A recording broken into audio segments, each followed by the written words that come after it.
government, we must guard against the acquisition of unwarranted influence, whether sought or unsought, by the military-industrial complex.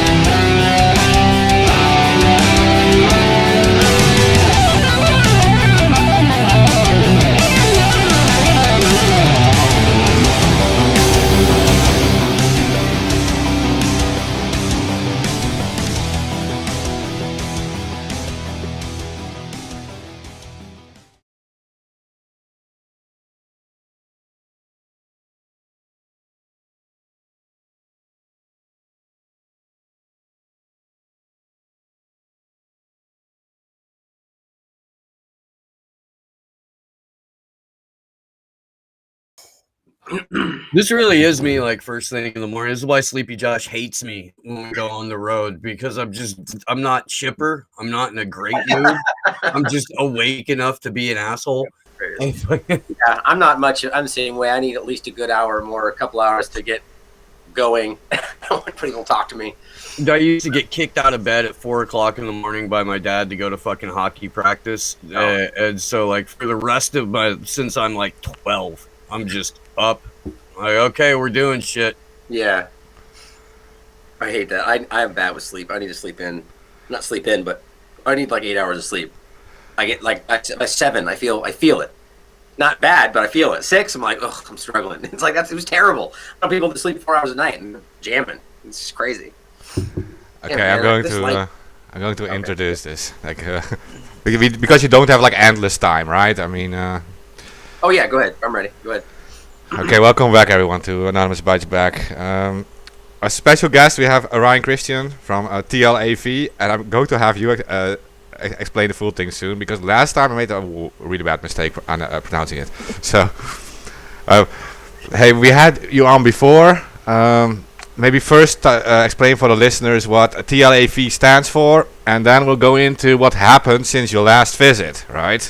I mean, yes. Pretty much the entire society changed, so... Yeah, it's really interesting. We were talking before. I didn't even realize how long it had been. As you're saying, we talked pretty much right when this was all starting back in 2020, which is crazy. TLAV stands for the Last American Vagabond. I'm sure they know that. And it's really interesting to see how much has changed. And even more interesting that we were talking about, as you said, then the discussion of bioweapons and labs and leaks versus. Intentional releases, and it's just so funny how that was just like cartoonishly ridiculous fake news back then. It's now the talk of the talk in mainstream media today. It's just kind of pathetic, but that's what every day we see it. But thanks for having me back on. I mean, it's always good to keep getting this out there and talk to as many people as possible. This is something, Ryan, that we've been talking about. I think even when you've been on Slow News Day, that you had pointed out months ago now. But it's a tinfoil hat conspiracy.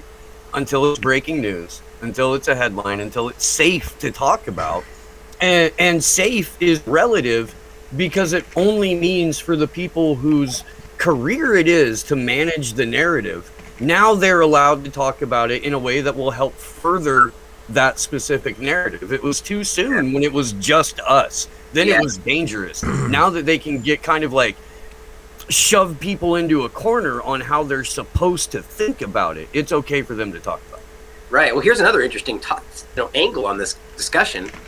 How many of them do you think knew that they were being dishonest? And how many of them do you think really believed what they were saying then and now absurdly really believe what they're saying now? Like, just uncritically move from one opposite end of it to the other, like, oh, I guess this is what we're doing now. Right. It's completely contingent on whether authority says so. And I believe this. There's an entire grouping of people in this like control arm, the lackeys, the people that they want in the lower rungs of military, lower rungs of police, lower rungs of politics, lower rungs of the media, that they can just use, right? There's a lot of them that believe that if the authority says it, then that's true. And they believe that. Whether, this is the crazy part, is we're getting in this weird push back and forth between independent media and mainstream. And they're going, well, here's the mainstream article. Like, what's wrong with you? And it's going like, okay, so does that, by virtue of being on that platform, prove it to be true? And I think they actually feel that way. So you start showing them the challenging information, they go, but it's right there on Associated Press. You know, I'm dealing with this all the time online. So I really believe a lot of these people truly believe it's fact if CDC says it. Even if 2 days ago they said it and they say something different today, well, now it's fact because they said it, even though they were wrong before. They were right both times. Let that blow your mind. Right? That's a fascinating point, because these are the same people. These are always the trust and believe the science people. Right. And when the science actually contradicts their narrative or even their worldview, they're like, well, it's an ever-evolving thing, and you know, I mean, the one thing that we know about science is it's not settled, right? And then as soon as something agrees with their narrative, they're like, look, if you're not dead set believing every word of this science, it's science. I mean, it's the most sciencey science that we've ever scienced, so you've got to believe this. Did you see Fauci's thing that just came out? I mean, it's I'm science! Right. Well, you know, in a little bit, to be completely clear about it, it's being a little, as always, the two-party illusion constantly misrepresents things in both ways, even the truth. But that, you know, so he gets up there and he basically says that if you're questioning me, if you're attacking me, is what he said.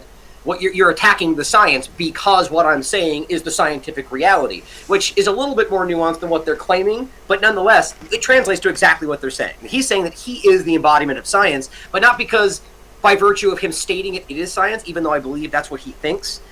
What he's saying is that this is the established science, and because that's what I'm pointing to, you can't attack me. But that's exactly what we just talked about. There's 1,000 reasons why any number of established things have turned out to be false, or the fact that what they're pointing to right now is literally contradicted by more mainstream science, which is just absurd. The Lancet, British Medical Journal, it's crazy.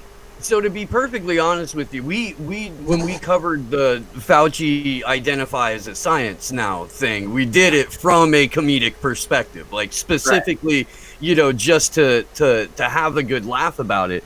And a couple of weeks back, as a joke, I was wondering if it would be okay if we started identifying as vaccinated Americans.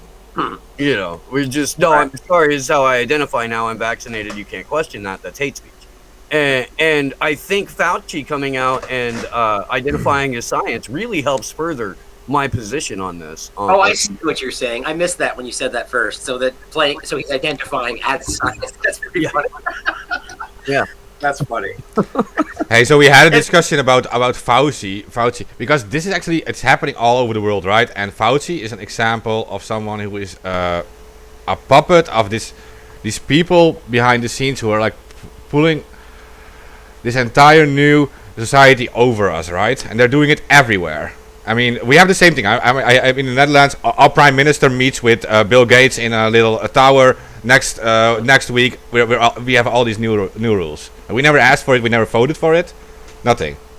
And it all goes so fast that it almost seems they don't even have their own opinion about it. They just do it. Yeah. It has. I mean, going kind of from the beginning point again, we watched this evolve in just exponential speed. I mean, there's 1,000 things you could point out, and a lot of it are being missed because of the chaos of it all, the way they're framing it. But I mean, look at how many new, rare, and undefined, unknown origin things and diseases and new things are popping up all over the place. Gee, maybe it has to do with this experimental genetic therapy we're pushing on everybody all around the world, and we're just claiming it's all COVID or something new or undefined, or the fact that every step of the way, their actions have been shown to be faulty, have been shown to be hollow, that there's evidence that shows they're not defined. It's amazing how they have pushed it nonetheless. Every step of the way, historically speaking, based in the same context in other situations, they would have been running the other direction. But now they're going into it, right? I mean, as we're talking about things, it's completely safe with the vaccine, but we have our anaphylactic shock and myocarditis and strokes and thrombosis and all these different things. I mean, it's overwhelming. Now, even if every one of these are rare, it's pretty clear that there's something going on, but it keeps going forward. And so it just shows you that from beginning to end here, there's obviously been an agenda. I think the real question, and this is where it's kind of bringing it back to the bioweapon or the lab leak discussion, is whether or not it was a plan, like created to achieve this. Because it's just as likely this is something that it happened, and then they said, well, perfect, this is what we're going to use. Yeah, this is the perfect opportunity, right? Right. And I personally, if I had to I really don't know. It's a complete guess, But if I had to really pick a side here, my gut would tell me that this was something that they'd be willing to do. And that would explain why it's not as actually dangerous. Like we can see that it's virulent to a degree. It's transmissible if we believe this is what we're talking about. That's another discussion we could get into if you want, because I'll talk about non-isolation discussion all day long.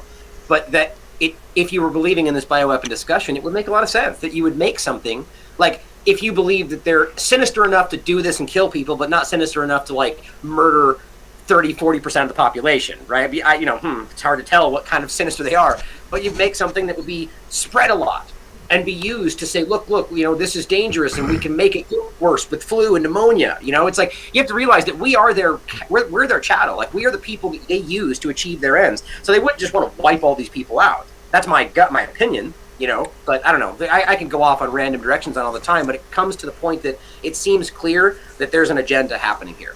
And they're driving at it at all costs. Dr. Reiner Fulmick said that originally he heard that the plan was 2050, and then they rushed it to 2030, and now 2020, and the vaccine is actually probably the weapon. And they haven't had enough time to test it, so it's basically going to maim their sycophantic supporters. Mm-hmm. Well, and there's a lot of speculation there. It's like, who ultimately knows? Could they see it as that, or could they see it as a means to an end to create the infrastructure for the Great Reset? There's a lot. And Ryder Fulmick's done a great job exposing a lot of this stuff. But it's like, I always do my best to kind of stay where we're, with things that we can root to verifiable evidence. And it's not to say that there's not valid conversations to be had in a theoretical sense about what this could be, and I can go off on that all day. But it's so more valuable right now to talk about what it is doing. And then we can discuss what that may lead to, But what Reiner Fulmick has really, did I mispronounce that? I feel like I just said, anyway, he has done a great job on this and has really driven this conversation about specifically the crimes against humanity, the lawsuit that he's working on in regard to how what they're doing is a violation in every possible sense, whether or not this is experimental and unapproved, which it still currently is, which is just undeniable that that's illegal. It's still a problem speaking internationally. That we have rights speaking internationally, bioethics, the UNESCO document, and everything else, saying that they don't get to say, because of society we have to force this on you. That's illegal. It's always been illegal, and that's what's so incredible about this. So right in there, right, just that, which is every part I just said is verifiable. That's sinister. That is literally sinister. And so you can show that is a tool. It's a coercive tool that's being used. But to speculate on why, I think the easiest thing to point to is the fact that it will build out something that can be used for control. And there's obviously parts of this vaccine that are dangerous. Now, are they doing that intentionally, or is that something that they're just doing because they're rushing, because they're lazy? It's so many possibilities, but it's dangerous, and we know that. Anytime you've got a mass scale commercial construction project, for example, there are always people who try to push to the front of the line to get the contract.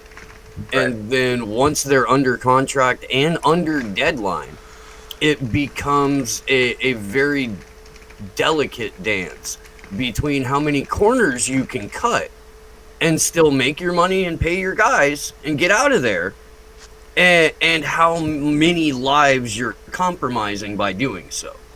So even these guys, big construction firms, their lawyers and their insurance underwriters will get together and do a risk-benefit analysis of how many corners they can specifically cut on a project versus how much they'll have to pay out for damage or lost lives.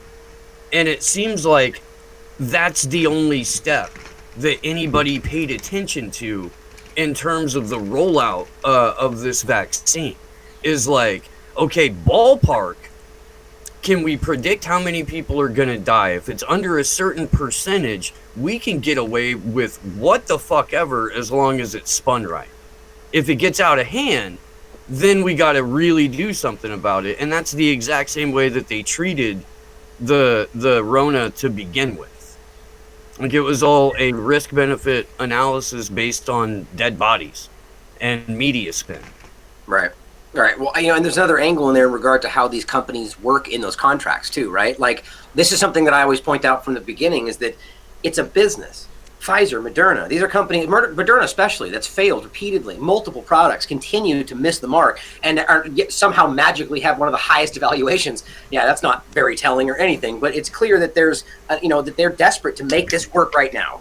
Not only because it's the biggest health-oriented boon in the history of this country, but that that there's a clear profit motive there. So these companies are driving in, and they know that they're competing with each other to be the first one. It's obvious that they would cut a corner if they look. Do we pretend that these companies wouldn't completely lie, cheat, and steal to win? Of course they would, and their record shows that. Pfizer's record shows that they have done that, about safety records, about adverse events, and on and on. But even taking it from like a milquetoast perspective. Let's just say they're in a moment where they're going, okay, we've done most of what we could do. We see something that's concerning. We should do another safety trial, but we don't have to. If we don't, we can get this today and we might beat them.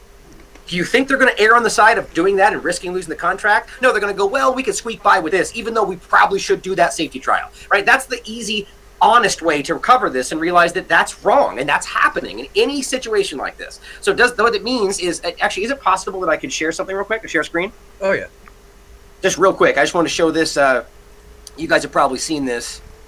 Oh, actually, here, I have to put it in the window. I just covered this on the show the other day. This article is from Children's Health Defense, but it was they're covering a main report that came out. Is that sharing? You can see it? Yeah. Okay. Yes. So it is.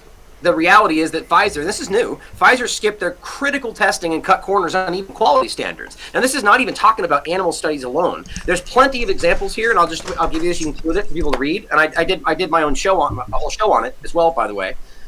It just shows you that they actually got caught for cheating in this process and claiming that they did everything they were supposed to, even though they didn't. And we know they didn't. And they know they didn't, right? So everybody's lying. The company, the government, the media, it's all very clear because this information is publicly available. There you go.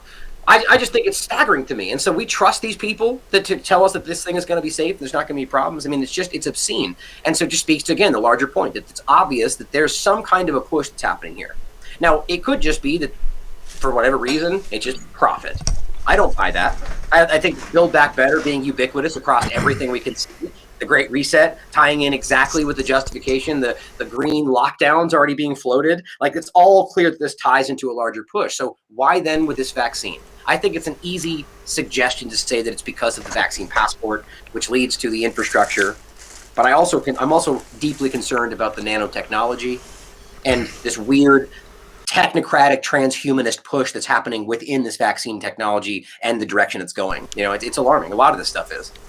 Hey, and 2 days. This is kind of weird, but 2 days ago I received this this thing in the mail saying that my vaccination is ready for me to pick up. Right, I can take the shot. Right, so yeah, I'm going to burn this thing, of course, but I just want to say. What's interesting to me was it was on your show, I think, where I first heard about the side effects and about blood clots in particular. And later now it came on, at least with one vaccine, they admitted it, that it would cause that. They never informed any of us in here that it is possible, but there you have to fill in 15 questions, and 3 of those questions are about do you have any diseases related to blood clots? Have you dealt with this in the past? So, pre-existing conditions. Yeah, it is on the thing. You can literally fill it in. Like if you have a shortage of blood plates, hemophilia and stuff, you can fill this in. So there is a heightened risk for blood clots. So they know it is at least related to the possibility of having blood clots as a side effect. It's just incredible to me that they cannot. This speaks to the larger discussion of informed consent, and I mean even the study that came out in December 2020 that found a significant and severe threat of antibody-dependent enhancement that was not being told to people. That was a big deal. That was a huge study, and it said very clearly, not we think or possibly, but significant risk, and that they need to immediately put this out in informed consent. Nobody did a thing. No. Antibody-dependent enhancement is where your body attacks itself, essentially. What you're talking about, though, is that they're giving you this documentation saying, hey, come in, get your injection, even though you're not sick, don't need it, aren't at risk. But the reality is that they don't tell you that you have a risk of blood clots, which is very real. that's been proven by Norway, and our government's admitted to it, and yet they don't tell you, but yet they ask you questions about the blood clot discussion. It shows you the thing. They know it's there, but they don't care to inform you about that risk. That's criminal. At least they admit, or in some way say, this at least is connected to that. Like in some way, it influences that, right? That's the least thing they admit in this little thing. But yeah, like you're saying, yeah. I mean, if it wouldn't affect it at all, yeah, why would they ask about blood clot? Why wouldn't they ask about, are you tired a lot, or do you have sleeping problems, or do you have anything else? Like, no, they're asking specifically for this, about the blood clots. The reason they don't real informed consent is because it would be 30 pages long right now. I mean, it's serious. If you actually, I did a show in the past about informed consent specifically, also about emergency use authorization, like what these things really mean and like the metrics they need to apply, because we don't understand this stuff. We just, even in independent media, sometimes we just tend to take like the collective opinion about what these things mean. Like a good example. People go, if I said this vaccine's dangerous, people go, oh my God, that's you can't say that. Well, what does dangerous mean? What is the actual definition of dangerous? Able to, or will be, or can cause, or what's able to, or something causing harm. Able to cause harm is one of the varying definitions. So if I'm simply saying that this vaccine is able to cause harm, does anybody disagree with that? It's been proven to cause blood clots, but yet we can't say it's dangerous because that's fake news. It's about these changing definitions of herd immunity, of vaccine. It's they're changing the whole field right in front of us. It's incredible. And we're supposed to accept brand new definitions of things like they've always been. Like this is just the way that words work and how meaning works. We're supposed to just be okay with the reinvention of what meaning is. But as soon as you stick your head up to ask a question, you're treasonous. Right. Our whole lives they're telling you to think, stand up, get out, act, do your, it's just so funny. It's like they want you to question, think, and question what's going on. They're teaching you to do these things. And the moment that you're an adult, it's the exact opposite. Or at least adolescent to growing up. Sit down, shut up, be quiet, do what you're told. It's like, it's weird how they kept this altering reality back and forth. They don't want you to be able to ask those questions. It's quite obvious, and it contradicts what they pretend they are. Go ahead. Peer review has been corrupted in the last 30 years. I mean, basically, I knew people in neuroscience and physics, and they were telling me that a lot of the times you have a good thesis, but if the thesis can prove something that they don't want to hear, it's easier to just pick something that they've said and just do a study on that. So you just keep doing the same study on the same shit. Yes, and that is self-perpetuating, right? I mean, look at things like that Dutch mask study. That's very sound, and plenty of other people have pointed that out. But it's just sitting there, not peer-reviewed, because nobody's going to do it, right? Or here's something you guys, I don't know if you've heard, James Lyons Weiler, PhD.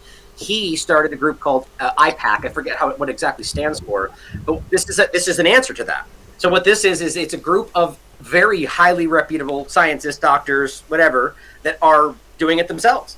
We don't need the government and the institutions. The peer review process is about other scientists reviewing other scientists' work, our doctors, and saying, yes, we think that's valuable. We think it's fair, valuable, done correctly. But the problem is it goes through the institutions. It goes through the corrupted agencies that then do or don't, right? Or don't allow it to be peer reviewed. He started this whole group that then peer reviews it themselves. But they're pretending like that's not valid. But why? Isn't it the scientists' opinions that matter? Yes, but see, to them, it's all about their control over it, But it's a great point. The peer review process in a lot of processes, like the FDA regulation, CDC regulation of vaccines, these are all completely captured agencies. Yeah, and the paradigm just changed too. I mean, why would they suddenly be against asking questions if it's actually... They should embrace it, because if they are right, and they should be, it is the perfect way to promote their whole story. Like, here, ask all the questions. We have all the answers because this is how it is, right? But they're not, because they're scared of something, and they're scared of an actual truth coming out, right? I mean, you don't have to fear anything. You don't have to fear questions if you got the right answers. Like, yeah. Well, you don't have to fear questions if you have the wrong answers. If you have good intentions. Yeah, that's true. Exactly. I've been reading. There's nothing wrong with being wrong. Being wrong's okay. It's how you learn things. But if you go in with such arrogance or with a preconceived agenda, then you can't be wrong. If anybody starts to expose that you may be wrong, then your whole fucking house of cards collapses. So you're incentivized to protect and build on your lies and punish anyone who dares to question actual reality. Yeah. I think it's a Mark Twain quote. I could be wrong on that. I'm not even going to say the quote correctly, paraphrasing, but it's something like, that I just completely lost it. Oh my God, I can't stand when that happens. It is difficult to get a man to understand something when he is paid not to. Upton Sinclair. That's a great quote, but it was about what we were just talking about. I just completely lost my thread there. I hate when that happens. I've heard that's a sign of intelligence, not a joke. I'm just kidding. Yeah, I heard that too. You lose too many things in your mind. It doesn't feel like intelligence, though. Whatever. I forgot it. I've been reading Virus Mania, and they've been going through all the past pandemics. And it seems like every time when there's an actual scientist that tries to get conclusive data on the virus or whatever, there's this runaround. And it's similar to what happened with COVID, where they still do not have any direct proof that it's COVID that's killing people. It's statistical manipulation. Oh, yeah. That kind of goes into the isolation discussion as well. That hasn't been shown. The CDC from China telling us they haven't isolated it. I mean, the Moderna discussion of how they got genetic material and days later we're already producing beginning to produce vaccines. All of this shows you quite clearly that at the very least we haven't seen proof of isolation. That's the right way to say that too, because I agree that for all we know, this isn't even there. But we haven't proven that. Just because we haven't seen proof of isolation doesn't mean they're hiding that from us. That's a thought I had a while back, is it's like maybe that isolation proved that it was a bioweapon. You know what I mean? Oh shit, don't show anybody that, Either way, it's not, we don't know, and that's something that should have been proven. They didn't satisfy Koch's postulates, right? But to your first point, it's clear that there's a statistical game being played here. I mean, it is overwhelming. I mean, how about the CDC just getting caught for lying about where this graph ended, going, oh my God, adolescent children are at risk. And then you show the photograph, and they cut it off right before it went way down. In the middle, on April 24th. It's like, that is blatant data misrepresentation, right? Or the fact that combined flu and pneumonia in the larger numbers of COVID-19. The flu doesn't exist today, or the PCR with false positive. It's very obvious that it's at least, and I said this right in the beginning, it's possible, likely even. Like if you had these tools in front of you and you said, I want to literally manufacture an entire thing that doesn't exist. You could do that with the system that's already in place without the COVID-19 thing happening. Like you could literally just go, oh, something new happened in the United States. You could suddenly flood in pneumonia and flu into this new category, which is literally happening now. You could use a PCR test and even rank it up to 50 cycle threshold, right? I mean, you could do a lot of things and be like, whoa, it's all out of control. And then highlight in the media all of the severe pneumonia and flu cases that always happen every year and make that look like it's everywhere, right? Show a video from 5 years ago of somebody falling in the street, which is what happened in China, right? Over and over. It's not hard to do. Now, do I think that's happened? It would be very difficult, I think, but it could happen. But I believe there's an element of this that is out there. How much do you think it would cost to stage that? Oh my God. Well, I mean, as a joke, or like as a, I mean, you could basically do that with volunteer hecklers. Do what exactly? The whole thing? Create a fake news crisis. Oh yeah. Oh yeah. They've done it many times. I mean, yeah, no, it's how old is Wag the Dog? Well, that's that a good movie. That's a good, I don't know, maybe. And it's what, mid-90s, late 90s, something like that? Yeah. Maybe. Dustin Hoffman. It was good. I mean, it's a good example of exactly. And what's even funnier was it was like some Albanian war. Was that what they were doing? Yeah, they manufactured a war with Albania. It literally didn't exist. There was no people. There was just a complete on-screen thing. It's a great movie to watch. It's a good example of how this is easily done. That more pertains to like, you fly over to the Middle East somewhere in a corner where no one sees you and just manufacture an entire thing. That's easy to do because no one's there to see it. But we're talking inside the U.S. So it's difficult, but still very possible. I mean, look, you could argue that this could be done inside of a Hollywood one of those entire block Hollywood studios too, right? That's 100%. Oh, you get a big enough warehouse and light it right. Right green screen technology, even with the motion capture shit, you could do the whole thing. Now, I'm not saying that's what's happening. I'm just saying you could. I mean, that you realistically could literally do the kind of stuff we're capable of today, deep fakes and whatever else, and you could make everything. I want to kind of maybe do something devil's advocate-y, I guess. In Florida, there was a huge mask-free concert. Okay. Like 20,000 people or something like that show up, for a you're not allowed to have a mask at this event, show. And Governor DeSantis comes up, and this just happened. And he says, I believe in freedom over Fauciism.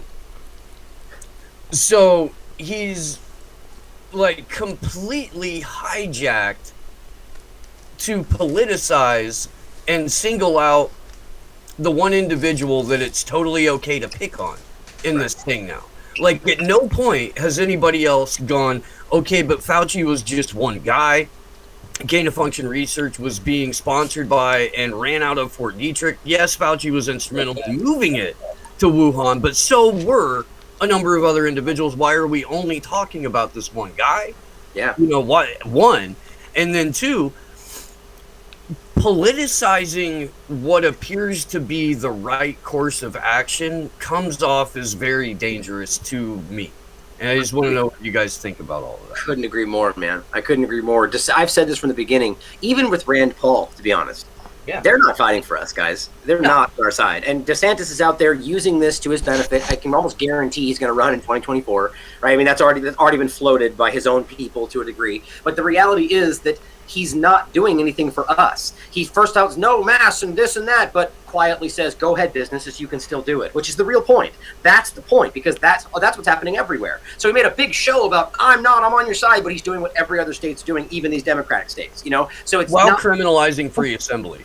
Exactly. And I mean, the point to what you're saying is he's aggressively leaning into the China bad guy, Fauci did it, game over. That's the story, right? And it's all Fauci. Well, Fauci is in NIH, which is under NIH, which it was run by Collins when he was doing these things. So Collins is the culpable person who is culpable to Trump and to Obama, right? I mean, that's the truth. And so these people, both Trump and Obama, were funding this stuff. They knew about it. It wasn't a secret. Trump knew about it, and it was very clear. I even proved this on the show back because it passed over his desk. But when suddenly Wuhan was a big thing, they said, cancel Wuhan. So, but yet left like 7 or 8 other projects in China that were doing the same stuff.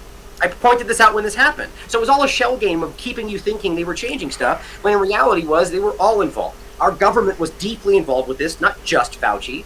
But that's why I said the email leaks, which were important. There's interesting things on there. It was a complete limited hangout. It was, again, Fauci was too hot, so they let you they let you attack him, like you're saying, Steve. Now, the emails itself were interesting. There was a lot of stuff in there that were pointed to, but as I've said many times, we've proved all this stuff already. We've gone over the documents that prove what he alluded to in this email. So why that he said this on an email in a half-hearted way when we have a document that shows very clearly that it happened? It's what I think it's doing is it's shifting the proof, like, to the average person, away from these real documents that can clearly prove what we're saying to an email that can be dismissed, or to a body of evidence that's like, well, that can be interpreted a different way. So these people look and they go, well, that's not sound. It's an email. That's what they're talking about. I'm done with this conversation. Instead of going, here's the documentation that proves they did the research back then, that they outsourced it to Wuhan. They were all involved, and it's right there on the document that Fauci signed. Why is that not more important? You see, it's a shell game. They're distracting us in a lot of ways. I think what people need to realize is that because this is like mostly a media game, like they keep pushing this in the media, and Fauci is a media figure. He's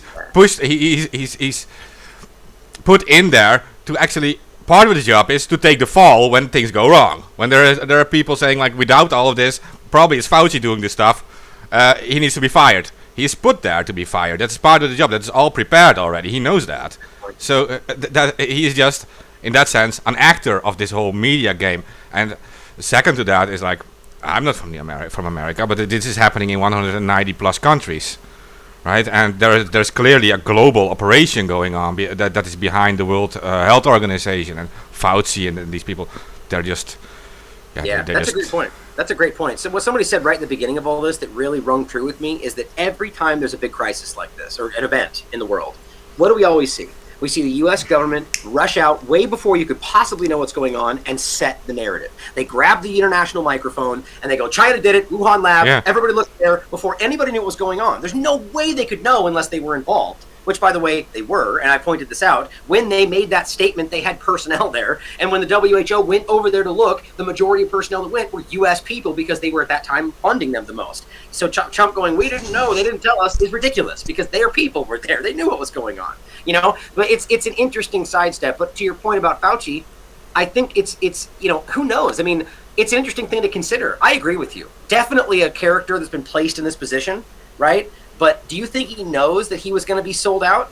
I wonder. Like, or with Trump, for instance. A lot of people believe that Trump didn't, you know, was used as a tool in this whole process and believed he was going to get something out of this or he was going to change the country or, you know, they can then let him think this. And he didn't get what he was promised. And you saw him kind of push back to a degree. It doesn't seem like that today. But I wonder whether or not he is aware of that or Fauci's aware of that or, you know, I don't think he is. A tool like that, you know, like why would he be okay with that?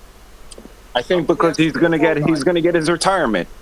Yeah, I'm gonna go pull up that clip. Of I am the science. Yeah. And I'll play that. And I would like, you know, an honest just reaction of Fauci. And he could be acting. It could be a performance. But he does look, you know, mildly flustered, and I do feel like in moments of that, in moments of stress and whatnot, you can kind of see a little bit more about who the individual is. So, as to whether or not Fauci believes his own bullshit, I think he does. I think he's arrogant enough to believe his own bullshit. He's the highest paid government, you know. So let's I'll make sure my volume's good on this crap. And oh god damn it! I come into natural sounding pedophile voice. Yeah, and again, super pissed that Chuck Todd shaved off the mustache because I had high hopes it would gain sentience, crawl down his face, and end his unholy existence. Now you're at the focal point. What is your level of concern that we're going to discredit public health officials to the point of, you know, look at Russia. They actually have a good vaccine, and none of their citizens will take it because they don't trust their own government. Oh, God, freedom. Terrible thing. It's very... Because the Russian vaccine skipped trials, by the way. Oh, yeah, I'm not saying it's people good. don't trust it. I'm not saying it's good. I'm just saying for crying out loud, like, his concern is not that it's dangerous. He didn't even mention that. It's that people won't do what their government says. God, these people are ridiculous. Dude, it's nuts. It is. I mean, it took us like 10 minutes to get through the 1 minute clip last night. So we should try and let it go. Very dangerous, Chuck, because a lot of what you're seeing as attacks on me, quite frankly, are attacks on science. The arrogance. Oh, and then you stop it, Steve.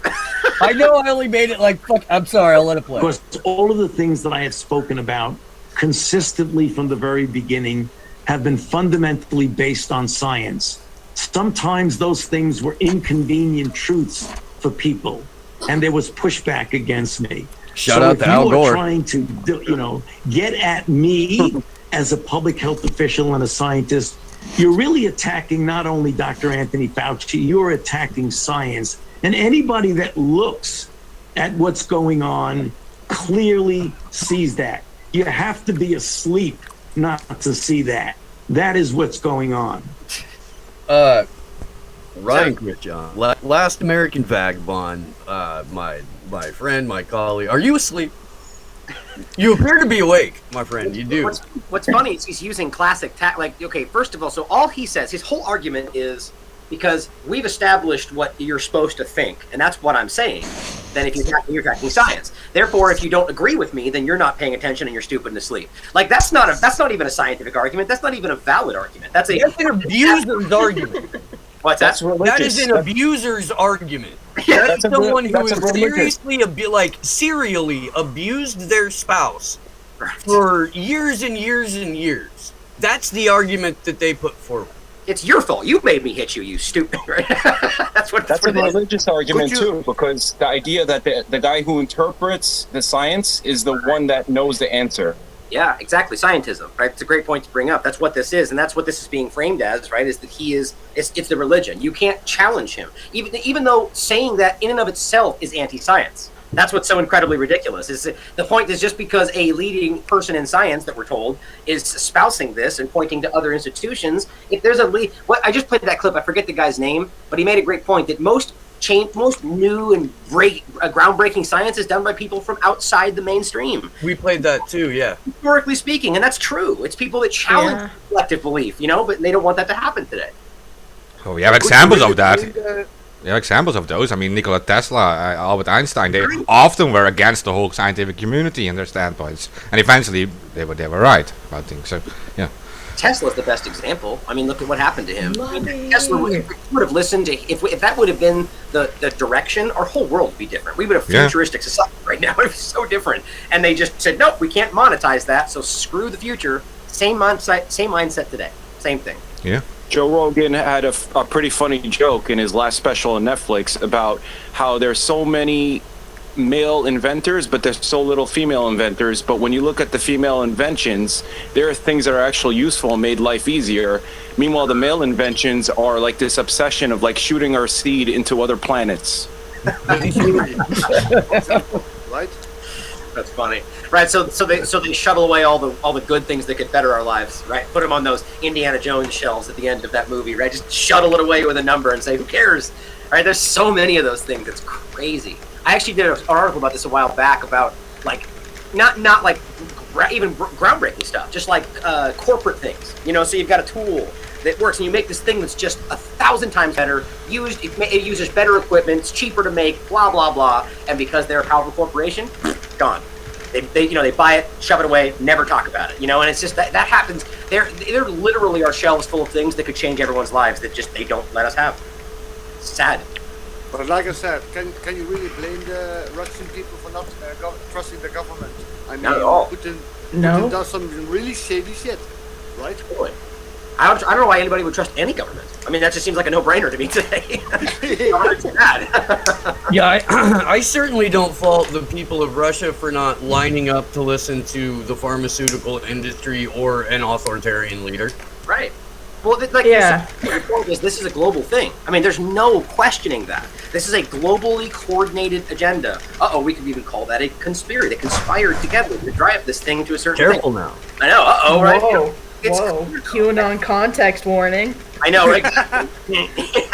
We know it sounds like a conspiracy, but in reality, it's just a small group of people meeting in secret to plot the outcome of future events. So don't worry about it. Yeah. That's all it is. Right. I know it sounds exactly like a conspiracy theory, but it's not. And the only ones that are getting Plan rich theory. from it is the pharmaceutical industry. They are getting rich from it. Well, so are the leading billionaires, and the most wealthy people on the planet have exponentially increased their wealth over the last year and a half, without fail. I mean, you look at everybody involved in this; every single one of them have like tripled their net wealth. It's so insulting and disgusting as they're capitalizing and grossly benefiting from everybody else's demise. You know what I just saw today? That I'm going to dig this in maybe today or tomorrow, or dig into this maybe today or tomorrow, but BlackRock apparently is involved in these equity firms that are buying up everyone's houses. Oh, weird. I wonder why they were, even the moratorium on evictions is starting to dissipate as well. So they're just walking around buying up all the businesses, buying up all the things. It's supposed to plan, guys. That's why BlackRock. We spent like a half hour or 45 minutes on that story specifically last night. We've talked about it over the last few years. In 2007, when the market really started to kind of tank leading into 08 and 09, we saw a number of Chinese investment groups doing the exact same thing, and it kind of like spurred a panic buy on the side of Western investment management funds and things like, and so in reaction to Chinese investment firms buying up entire swaths of tract homes and things like that in the Midwest and on the West Coast, BlackRock and a couple of these other large Western investment firms over the past like 6 or 7 years have been really hitting this hard. And just since lockdown, they've been buying up homes. If they only have to put 5 to 20% down on the house, just one firm can buy around 150,000 homes a year. Whew. If you take the 3 largest investment firms, that's nearly 500 million homes a year that they're, and just the Western ones, not the Asian ones. Within 3 companies, potentially 500 million homes a year. And that's if they pay the down. If they buy them outright, then it's more like 150,000 homes. But still, that's 150,000 homes that are owned outright by these investment firms at the low end.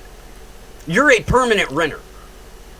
It's just incredible to me. I mean, remember that BlackRock is the group that has basically taken control of the Treasury, the Fed, right? I mean, yes, that's a huge point. It's an equity. This is the largest equity firm, I believe, on the planet, right? At least one of them. And so when they're doing this stuff, they're utilizing your money. In general, and so at the end of the day, again, now we're finding that your tax dollars are funding your own enslavement, just like they have been all the time, But I mean, it's so sick to me that we're watching families that are losing their homes because of government action that was not justified, and then they swing back in and take it from them.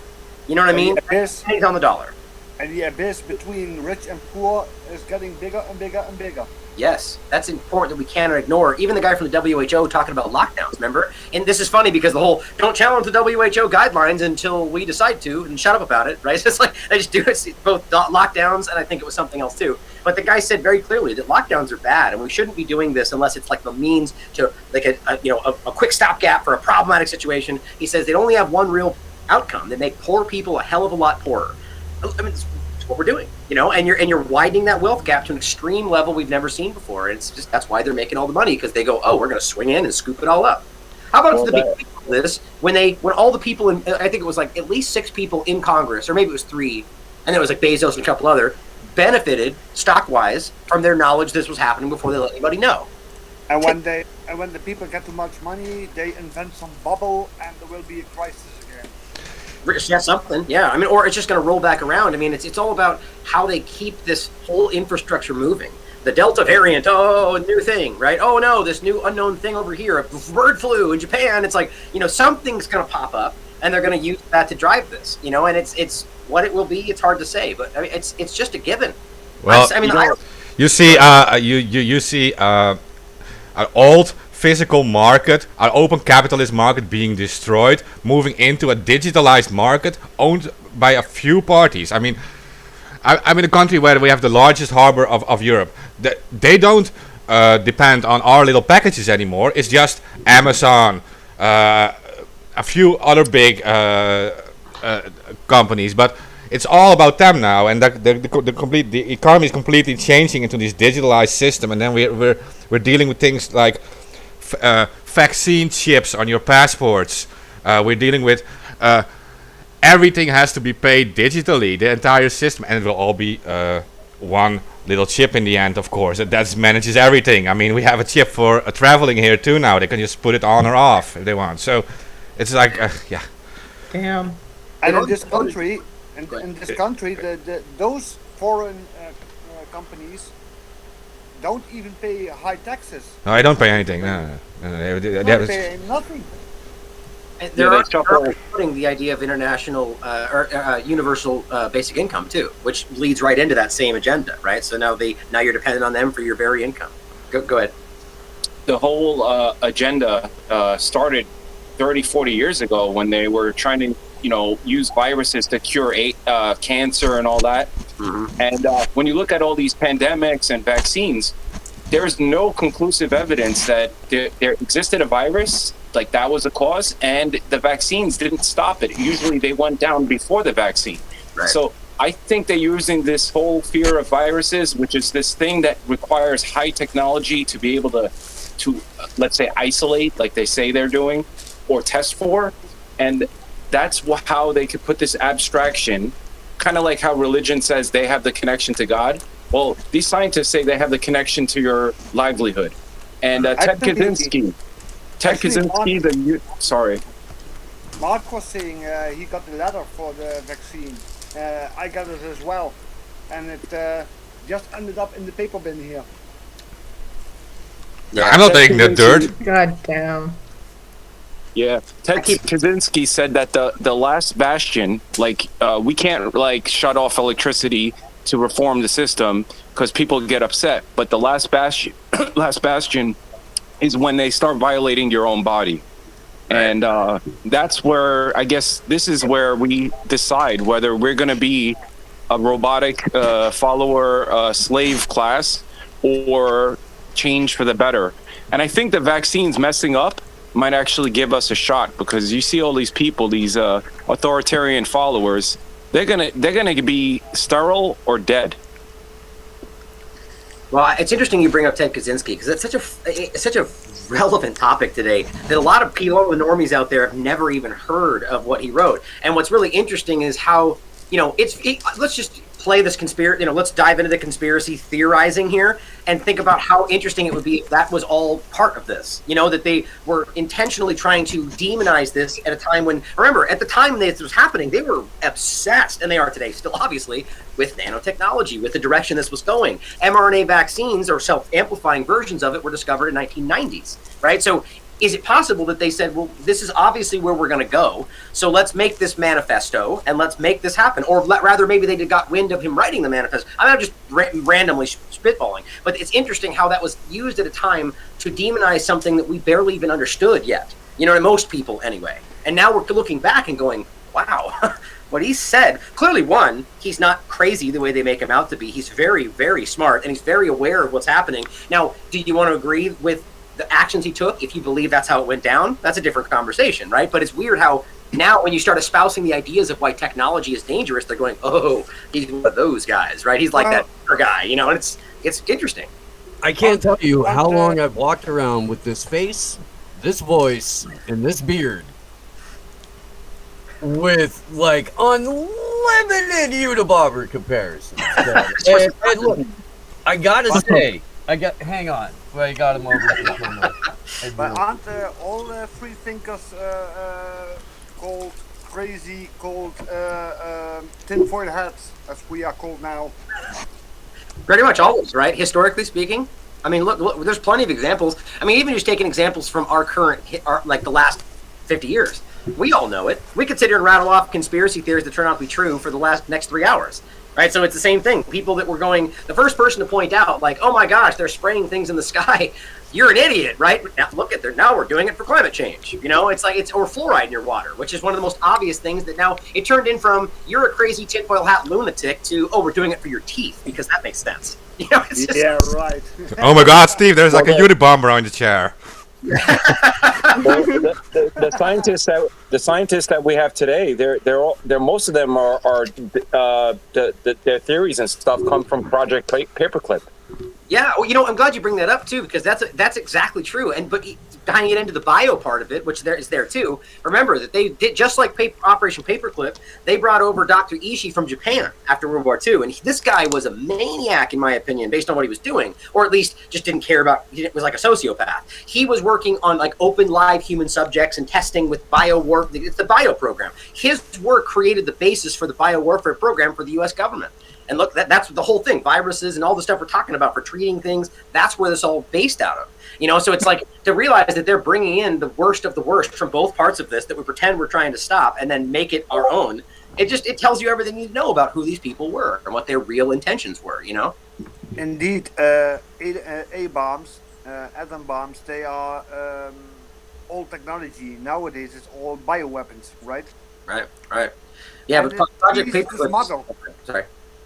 It is really easy to smuggle a virus over a border, right? Oh yeah. Brings to mind Charles Lieber with that guy, one of the Chinese guys that got caught with him, or not with him, but in the same context of that discussion, where he was trying to shuttle over genetic material in his sock from Beth Israel Hospital to China. Remember that? That's an example of how you can just it's in your sock, just bring it over. But remember, Lieber was working on virus mimicking nanotechnology, which seems very relevant to what we're talking about today. And it's weird how that discussion just went away. And yet I just read a study about virus mimicking nanotechnology in one of these discussions of the future vaccines. So that's the direction that really scares me right now. This whole nanotechnology and what it's doing. I mean, nanoparticles by themselves have been shown to be very dangerous for your body. Their own research showed this, and nobody cares. No one's talking about it. Then, let alone magnetic nanoparticles, which are shown to be the same thing. Chronic inflammation, they build up and collect in your reproductive organs and your spleen. I mean, it's crazy. But then think about how this push for utilizing this in our bodies is being they're literally pretending like this is fake news absurdity. Even though I just talked about this yesterday, I don't even know how I missed this. On May 8th, 2020, Netanyahu in Israel, on May 8th, in the middle of this, stood up and said, we need to microchip all the children. It's on Jerusalem Post. What the hell? Yeah. And he said, we need to microchip all the children because we're coming down from a lockdown and we need to make sure that they return to normal life normally. So not only did he use the microchipping of people in the context of COVID-19, but he openly discussed this as focusing on the children. And we talk about this in 2021, and it's absurdity. Melinda Gates can be like, does that even exist? Like, it's so stupid. But then you realize, guess what? As I dug into, it's called Microchips Biotech is the company that they were working with in this regard for Israeli implantable, remotely controlled drug delivery nanochips. That's what it is. Guess who was funding it? Wasn't there a project, Bill Gates Foundation. like that? Bill Gates Foundation again, right? Yeah. Was Well, funding. and put it in the context that Israel was also forcibly sterilizing Ethiopian immigrants. Or Palestinians. There's all sorts of research on the Yeah. on them. Yeah, exactly. So they test on people like this all the time. That's been shown by the Israeli media. You know, but it's just what it shows you is a very clear. It's everything that we're talking about here, and it's real world. One of the most prominent premier leaders in the world is sitting here telling us we want to microchip children, and we could talk about that in the same month, and we're called wild idiot conspiracy theorists. You know, how is that even possible? And then you got Bill and Melinda Gates on an interview telling you that's crazy, stupid, doesn't exist, while they're literally funding that same thing. Yeah. This is the most obvious open conspiracy I've ever seen in my life. Actually, I have some documents about stuff like that. ID 2020 was it called? Yes, that's a huge one. Yep.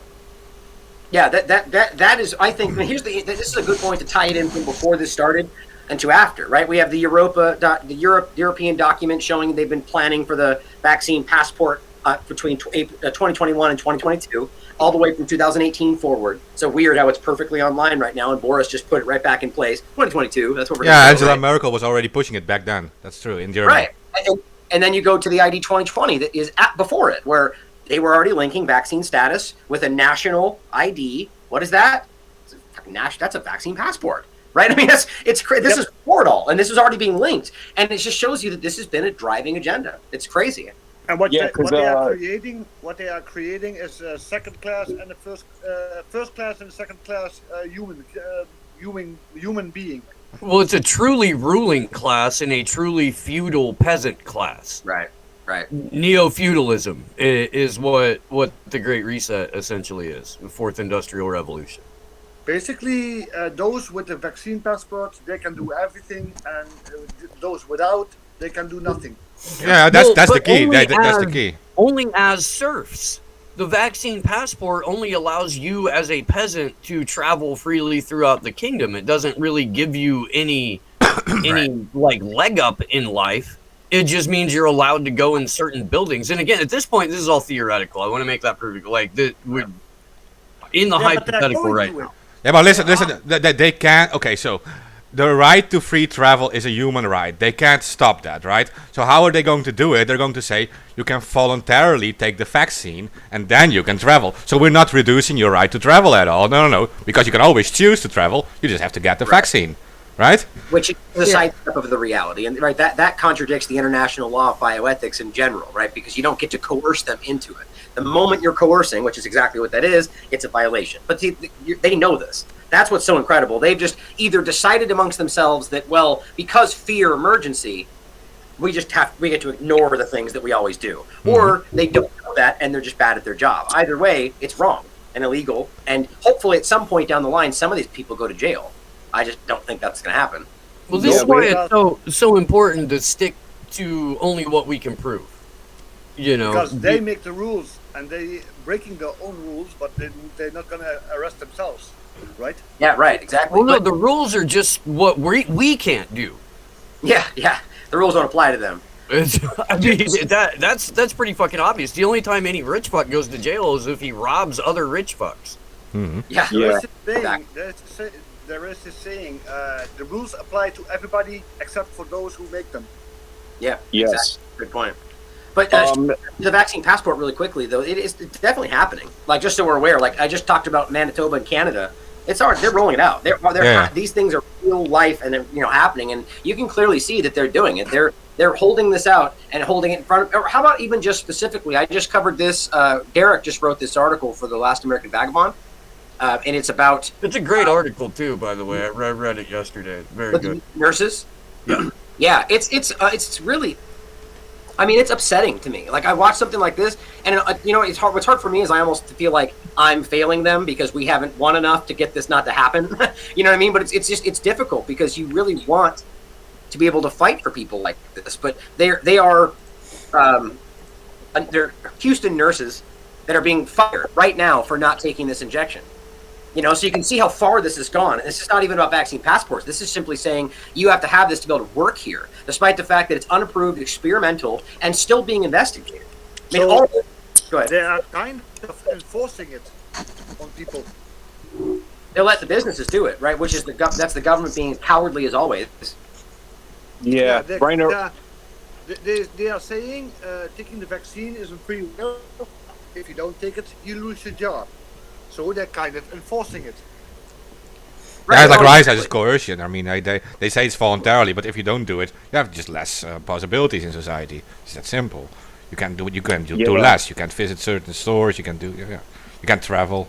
Yeah. Well, and that's the way that this it's soft enforcement. It's not mandating it through a government agency because that would be a violation of U.S. and international law. Yeah. So what they do is they put the onus on the business, and then it's not illegal. You just don't get to partake in this particular extracurricular activity.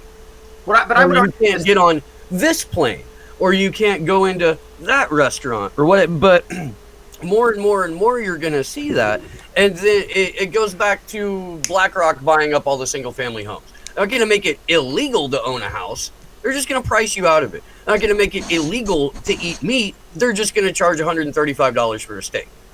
Yeah. I 100% in every way agree with your point, but I would add to that it is illegal, though. On top of that, like in my opinion, like no, there's no question about this. Even if they see right now, I bet you, mark my words, that regardless of how obviously this is not fleshed out, the FDA is probably going to approve one of these things, and they're pushing for it right now for full approval.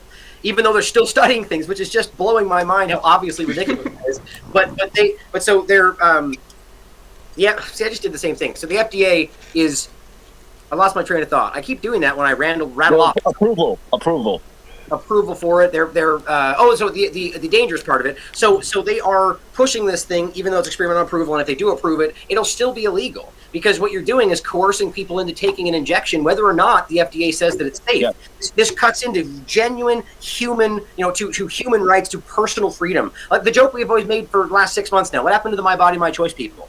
Mm-hmm. What a bunch of disgusting hypocrites. You know what I mean? It matters when it's your body, but not mine. Yeah, if you have AIDS, they can't tell you that you have to take anti-HIV drug to be able to go into a business or to a hospital. That's a great point. I've been looking for a good analogy like that, an example, the crossover like that. That's a good one because there's plenty of them like that, but it's hard to think of the connection, because that's the same concept, isn't it? You're potentially transmissible. You know what I mean? It's the idea is that it's your choice. It always is. Now, look, if you're a business and you want to set the thing down that says I'm not going to let anybody in, unless they have this thing, I'm going to go ahead and argue from a legal perspective that that's probably illegal. I agree it is, but judges may rule a different way. But I also have the choice to be like, well, screw your business, and everyone I know is never going to come back here. That's that part of it. But when you come to a business that's saying you must take this to work here, that opens up a whole new category that they're blending together with that right now. So when you get into this argument online with people about this concept about forcing an employee to get it, they argue that, well, it's your choice or blah, blah, blah. And it's not true, though. These single mothers that are nurses at that hospital who are barely getting by to pay, feed their children, don't have the choice of going, oh, well, I'll just quit and find another job in the middle of an issue, whatever issue we're dealing with, or how about the nurses that did it anyway, knowing that they were violating their own personal beliefs, knowing that they were putting themselves at risk because they were treating the nurses who are dealing with adverse events right now. So they're friends of theirs that had miscarriages because the hospital told them to have the vaccine. This is all happening in real time, and they do it anyway because they think, I don't have any choice here, right? This is the reality they're building, and nobody can pretend that that's justified, legal, or moral. We all know that. Let's make the entire planet act out a real-life, variated version of Sophie's Choice 100% of the time, all the time. That won't cause any latent psychological trauma on a mass global population. No. The fact that kids are 10 times more likely to die of suicide than coronavirus, but we're making them. More than 10 times, by the way. It's Is it more than 10 times now? Well, the last It's thing gotta I be saw was way 10 more. times, It's which is gotta be way fucking more. horrifying. As a parent of teenagers and a fucking 9-year-old, I'm scared shitless. Just want to let you know that. It depends on what age group. This is the study. This is an important study that I'll have to share with you guys too. Maybe you've seen it, but I keep misquoting the number. I was saying 134, but it's 113 studies. A meta-analysis of all. It was done at the beginning of the year of all the studies they've done thus far on infection fatality rate. They did. This is like the place you would look if you're trying to look at all the science about what this has done, and it's very clear. It says that if you are 10 years or younger, you have a 0.002% risk. Under 25 is a 0.01% risk. 0.01%. So with the risk we're seeing from those other things, I find that to be like 10 times does not cut it for me, based on the risk that's basically 0%. But, it's all subjective based on data that we can question anyway, coming from these same people. But my point is, based on the fact we know that they're downplaying the risks and downplaying, everything they can to keep their agenda in the straight place, it's obvious that's higher. Like, for instance, the PCR test is false positives. Or full of false positives, right? So when we give this number, when they go, oh, here are all the cases, and they keep spouting the 517,000 deaths so far, they're taking the broad number, which we all know is guaranteed to be less than that. To what degree? Well, as I always say, we can talk about that. There's a conversation to be had, but is it less? 100%. And so we're still spouting it off. So I think children at risk of teen suicide, that went up 100% in this process, and I think it's gone up more since then, compared to a 0% risk. That's exponential to me. It's a scary thing, But this is why it's important. I would argue, Steve, on like a personal note, I bet your children are very aware of what's going on. I bet you they're listening. You're talking about stuff. My point is that the average kid out there that's not aware, that's being bombarded with CNN and Fox News fear porn, that's what's freaking these kids out. I think when they're aware to a degree, even though they see the deception, it keeps them a little more on a sane level. That's my opinion anyway. Well, there are already psychologists. The thing that they have to deal with is being bullied by people in their school who are like driven by this narrative. And at least with my kids, they're like, yeah, but fuck you. Exactly. But they're already doing it. Psychologists. I don't care. Steve, if psychologists in our country are already blowing the whistle on that, and they're saying like our kids are no longer allowed to sing in school. They're like literally they're taught they're no longer allowed to sing because that can spread the virus. They're no longer allowed to laugh. Fascism and communism. Yeah, but that is openly happening in our country, and the psychologists are already saying that this is going to have a lasting effect on these children. Like it already has. It has. It's damage done. Like in a lot of cases, damage done. Exactly. Well, the damage has been done like way before the pandemic as well. Like I think even going back to 2018, suicide rates among young people increased dramatically. And I think the age group was 10 to 24 years old, and that was according to the CDC at the time, and that was in 2018 before the pandemic even happened. So like we're already primed to be school fucked mentally. But it's just that the pandemic has made everything 10 times worse, and it's given all the troubles and the trauma an extra outlet to manifest. It's an interesting point to bring up. You're right. I remember talking about this in a less severe way. I think like before the election where Trump was later inaugurated, right? I mean, there was a big discussion there about whether we're talking opioids and it kind of was leading the same thing. But you're right. There was this big discussion about an increase in suicide and problems with younger people, and so it's interesting that just gets kind of folded over. And now what are they doing? Now it's all because COVID-19. It's all long haul COVID. It's all MISC they're claiming is connected to COVID. No, these are all problems, in my opinion, that are being caused by the injections, by the lockdowns, by the masks, that they're just kind of sweeping under the rug of COVID-19. That's what I think. Anyway. Be honest, it is depressing. It is. Yeah. It's very Orwellian because they're editing the past, like you were saying about the studies. What they're doing is they're changing the parameters of where they're judging certain things. So the old studies might have used a different standard, and now they're like, well, we don't need to isolate a virus because we have a new way of doing it, but it's never been proven. So it's very much like what the Ministry of Truth was doing. They go back in history and they edit. but they're not editing the history. They're editing our interpretation of it. That's a good point. That's a good way to put it. Sounds like 1984.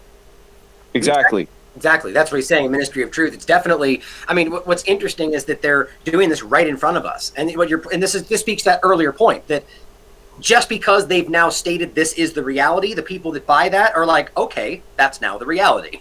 There's no question. There's no wait a minute. That's completely contradictory to what we thought 2 seconds ago. You know, it just is what it is, and now it's the truth. And now if you challenge it, you're fake news. You know, it's a very odd construct, but it's been set pretty strongly. You know, and they're doing this right in front of us, which I think is unbelievable that people can't see that. Well, they're not doing it openly. That does scare me in some way. They used to do it like they were already doing it. They were removing our human rights. They were creating this whole surveillance system, but it was always done behind the scenes, right? Because they knew that people would like not accept it if they knew about it. And now it is like being done openly, and they're no longer scared of the people. People don't see it because people are sheep, and yeah, but they see it, but they're showing it to people now and saying like, "You deal with it, accept it." That's what they're doing. Can I posit a possibility? I always bring this up in this concept because, look, do I agree that the masses are sheep? Yes. The average people in a big group of mindless yes. But on average right now, like, what are we seeing that shows us that that's not necessarily the case right now? How 60% of nurses saying we don't want this injection? How can we see 60% of the Marines saying we don't want this injection? How can we see, all these different, how can we see the Biden discussion about this exact thing, about the vaccine and all promotion and everything, and then you look and it's almost 2,000 downvotes to like 100 and something upvotes, and then they quickly delete it and change it. It's clear in my opinion that there is a majority here that doesn't necessarily believe everything politically as anybody else here, or anybody, like it's all over the map. That's the interesting thing. This pushback is bipartisan right now, and that scares them. Right? And their clumsy push has actually broken their two-party narrative to a degree. And so now on both sides of this, we're going, okay, wait a minute. I know there's supposed to be fake news, but that's a scientific study from the Lancet. Like, wait a minute here. Like, that's saying, and so, people are starting to stand back, like if they have the smallest amount of discernment and go, I'm a little confused right now, and that makes me uncomfortable. It's you're getting these people that are pushing back, and at the very least going, I'm not going to try this thing until I hear more. Right? That's the majority. So we need to realize that there's a huge grouping of people out there that are not just going, like, let me put it this way. You've got the people like us that I think are very aware of what's happening. And we know, we'll rattle off a one single point, then we'll all know what we're talking about, and we're all on the same page, right? Then you got the group of people that are blindly lost, just completely taking at face value everything they're being told. And I think there's this grouping of varying degrees at the middle, where you have a huge portion of that majority of grouping of people that just don't care. They barely pay attention. They don't watch what's going on. They occasionally tune in here. They hear the news go, you're going to die. And they're like, well, whatever. I got to go to work. You know what I mean? Like, they're not really invested in either side of it, fear or not. And so those are the people right now that are kind of going, this seems pretty fucked up. Like, there's something strange happening here because they see it all. And so they paint that crazy, vocal, absurd minority that believes them as the majority, right? And that middle grouping has all sorts of different political opinions. But right now, we need to hone in on the non-two-party discussion of this and say, you guys are all in agreement that the government's lying to us, that they're doing something dangerous with this injection. We don't even have to get into what you think about other injections. We're talking about this one, right? And this is what we need to do. And I think this shows us, at the very least, a possibility that we do have the majority on our side. And I've been saying that for a long time, but COVID-19 has brought that out in a very interesting way. Yeah, wake the masses. Yeah, Allison Morrow, I think, in your interview, she said that her father works at the VA, and most of the people who are getting the vaccine, they're not getting it because they're afraid of COVID. They're getting it because they want everything to go back to normal. Right, of course. I think it's because that's how they're going to see their family. That's how they're going to be able to hug their grandkids one more time. It's so fucking nefarious, man. Shout out to Allison Morrow, too, by the way. Yeah, Thank you, Ryan, for hooking me up with her contact information, because she'll be on in 2 Sundays. Awesome. Sundays. Yeah, Christian Westbrook's coming on this weekend. Sweet. Yeah, he was great too. Yeah, but that's the same as with the masks thing. Like, people, they don't always believe that the mask, that's wearing a mask helps in any way. They just think like, yeah, I'm going to put on this stupid mask if I can just go to the store, right? I mean, I just need to get my food. I'm going to put this stupid mask on. I don't care about it. Like, so that's the thing. But it becomes completely normalized because of that. And that's, yeah. So here, and it keeps us thinking the pandemic is going. I would place that and the other group mentioned in the category of that middle, right? Where they're just going like, dang it, I want to go to the movies, the store, and so I'll put the mask on, or I'll get the injection because my girlfriend wants me to. They're not really invested, but that's that part of it. Yeah. But that makes people very malleable. It makes them very, very easy to push one direction or another. What I like about what you were saying a minute ago, Ryan, is that it really is kind of a nonpartisan, just awareness or skepticism or whatever you want to call it about the vaccine. And that, I believe, is why they're trying so goddamn hard to politicize every conversation around it. Because as soon as you have to make a political attachment to something, then you pick the team. Yes. You're in. You're locked in. And rightly or wrongly, you're going to stay with that team as far as that team takes you. Yeah, I agree wholeheartedly. And I've always, since the moment I started doing this work, have honed in on the fact that two-party illusion is the most important construct we need to destroy. That is that alone has kept things continuing. Like at points when maybe we would have broken free to a degree. Like with the two-party illusion, it keeps you thinking, like, look, for instance, look at the way people perceive the Trump thing. In their minds, they won. We did it. We won. It's over, right? We succeeded, right? But they thought we are all we need, and that whole other side of the country is all a bunch of crazy weirdos, satanic pedophile, whatever, just this big broad brush of everything over there. And what did it do? It didn't change anything. We're right back in the same situation, flip-flop, back and forth. And every 4 years this year, that guy is the madman, and we're all the heroes. Next year, it's the other way around. And it just goes back and forth. And maybe if we had realized that it wasn't the left attacking you or the right attacking you, but your government as a whole attacking you, that we could have actually made change with that momentum. But it gets sucked back in by QAnon or Russiagate, and the same thing keeps happening. If we can get past that two-party illusion, man, that's the limit. It's beyond two-party. People need to realize it's a group, a small group of authoritarians that infiltrated all political parties around the world. Not just in the USA, but this is around the world. Because when you have in the US saying like you no longer have the right to free assembly, it happens in Russia at the exact same time. Like you can pretend these are all enemies of each other, but it happens. That's a great point, and it's important to make sure that's clear to everybody. But like in the context of like for me, like what I tend to say is I'm an American broadcasting from the U.S., so I tend to frame things in the context of America because that's where I can affect the most change. But you're absolutely right. This is a problem that goes global, and that's a really good point to broaden out to, is that these are the elitists, the authoritarians that are actually the ones that do this. And whether there were, and I think to the other point you were making there is that whether there were 14 parties, it would be the same argument. Look at the UK, right? It's the same kind of thing, but it's when I say the two-party illusion, it's simply because we have two parties that they pretend is all we have, even though there's green and everything else, and so it just shows you the lie. If they had three, I would call it the three-party illusion. It's the same concept, It's about we pretending have actually too many parties here in our country.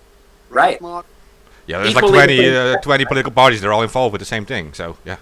Right. Yep. What we have is basically the NGOs, which are actually in the movie Trust WHO, Trust Who. They were talking about how in Europe it turned from like governments into these non-elected groups that were running policy that the governments had to follow. Public-private partnerships. Yeah. Sounds like. Yeah. Yeah. Isn't that similar to what BlackRock does when they or a private equity firm takes over a company? They will kind of like they're like contracting out the running of the business, but they're the ones that call the shots. Bill Gates at the World Health Organization, right? Directly, he's like sitting there directly as one of the biggest funders. He sits there. Yeah. Bill Gates, Yeah, it's a great point. If you fund everything, you control everything, right? The golden rule, right? I mean, that's clearly an obvious point, and that speaks to the entire thing. Whether you're, I mean, it even speaks to a smaller point of it of just science. Why, like you said earlier, like the direction is being funded by people that want to drive it. And this is what you call a captured agency, right? Whether it's WHO, the FDA, the CDC, they're completely controlling these things by their funding, their direction, and this is why I found it very telling with the whole Gates, Trump, WHO and the funding and Gavi and the way it was very clear that all they did was move money around. As opposed to saying we're going to stop funding the WHO and then we're going to give even more to a group that gives it to them that gives it to the WHO. It's a very strange, obvious sidestep. Yeah. Yeah, and you have Bill Gates at the World Health Organization. At the same time, you have Berkshire Hathaway of his best friend, Warren Buffett, investing in all these vaccine companies. So you just see a huge scam being played out in that sense, or yeah, just a smart businessman. I mean, it's just how you look at it. But I mean, yeah, we are being played. Well, It's they really are making strange. a lot of money with it. Yeah, it's really strange though that like if I wanted to trick the people, I wouldn't take the people that are profiting from the system. I would have another figurehead, like they used to have, like the UN used to be, or WHO used to be, like representatives from all the countries that were just like independent, but they worked at this agency. You could still pretend, I mean, like they could still pretend like the vaccines are good, but you actually, today it's so freaking blatant that you got like the actual corrupt piece of shit that's running the agency that's supposed to say they're taking care of you. Right. Yeah. It's the centralization of information flow, power, all of it, right? And this is the idea of why something like the W or the UN or any of these places would actually function, is that you have independent, respective entities, whether or not you're led by somebody at the top. It's you have the collective opinion, but the problem is it's been co-opted and controlled. When you've got Israel and the United States with veto power over what anybody else wants, and on and on and on. They've slowly turned it into a toothless tiger that it is today. That's the very point, you know. And when you're like in the sense of the WHO, when you're only hearing from Tedros and you're only, you know, and they're guiding the policy, there's more to that, you know. And it just becomes, I mean, and this is the interesting thing, going back to the public-private partnership point. This is what they're creating, and this is the building out of the global government. It's not going to be looked at as a global government. It'll be the guiding health, you know, it'll be a new term, whatever that'll be, the new global health or whatever, and they will be handing down directions and mandates and directives to the governments that are already clearly following direction here, you know, and that's what's being built out internationally, and it's not hard to see, you know, but go ahead. Sorry, it's going to be pre-crime and pre-med systems that are going to be able to control us, because like in the Minority Report, anything you want to say, you want to get rid of someone, you could just punch in the computer a different way of algorithm, and that's it. They're going to show up as an infected person or vice versa. But Fulmick, Reiner Fulmick, has the right point, and he's not suing like the vaccines. He's suing the diagnostic protocol that made them be able to declare a state of emergency.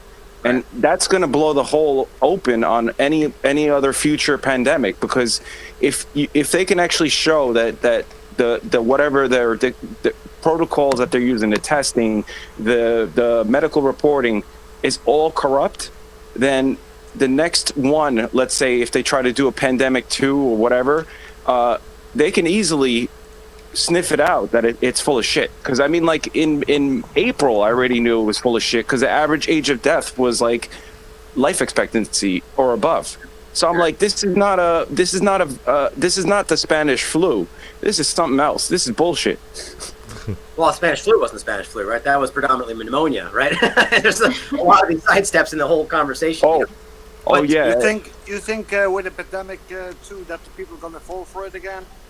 Well, and I'd like to speak to that last point though, that on pandemic 2 and the PCR test and how it works. You know, it's clear that focusing in on that and doing that's an obvious point that will break this whole thing down. And I'm going to have to leave it here, guys. But the idea is that it creates the entire illusion. And so suing that is not just going to stop them from seeing the next, because realistically they could just be like, well, now we're going to use the antigen test. You know, there could be a way they could sidestep that. But what we're talking about here is breaking down the illusion of the authorization or the emergency authorization. Because you pull that rug out, the whole thing falls down, right? You pull away the justification for why these injections are allowed. Right now, they wouldn't be allowed without first Trump beginning the state of emergency, which led to everything else happening, right? And now we have these injections that are being allowed without approval because of the state of emergency that, by the way, we're not even in. Based on any metric you look at, we're not an emergency. Based on everything from before, we're not really even a pandemic, based on the U.S. government's own 5 states. The vaccines are still officially experimental, right? Exactly, experimental and unapproved, right? And that is literally illegal based on international law, U.S. law, the Nuremberg Code. I mean, there's so many things that make it wrong. So, regardless of that, though, the point is, if you pull out the state of emergency, you not only break down the idea of the injections, you break down the justification for the lockdowns, you break down the justification for the mask mandate. The whole thing goes away.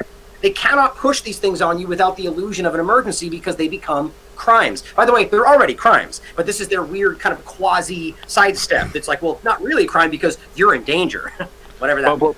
But we have a pitfall because when these vaccinated people hit the next season and they start dying en masse, that's going to be their reason to do pandemic 2.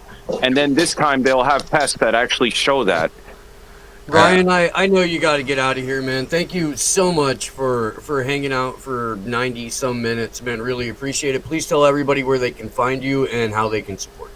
Thanks, brother. Yeah, my pleasure being here. And to add to that last thing, I agree, and I think that's what's going to happen. Is we're already beginning to see it. They're already claiming things that seem to be vaccine side effects are COVID long haul or whatever else. So it's a good thing to end on. They're gonna. I mean, just like they're right now bunching together flu, pneumonia, and influenza as one bundled number and calling it COVID-19. That's not even secret.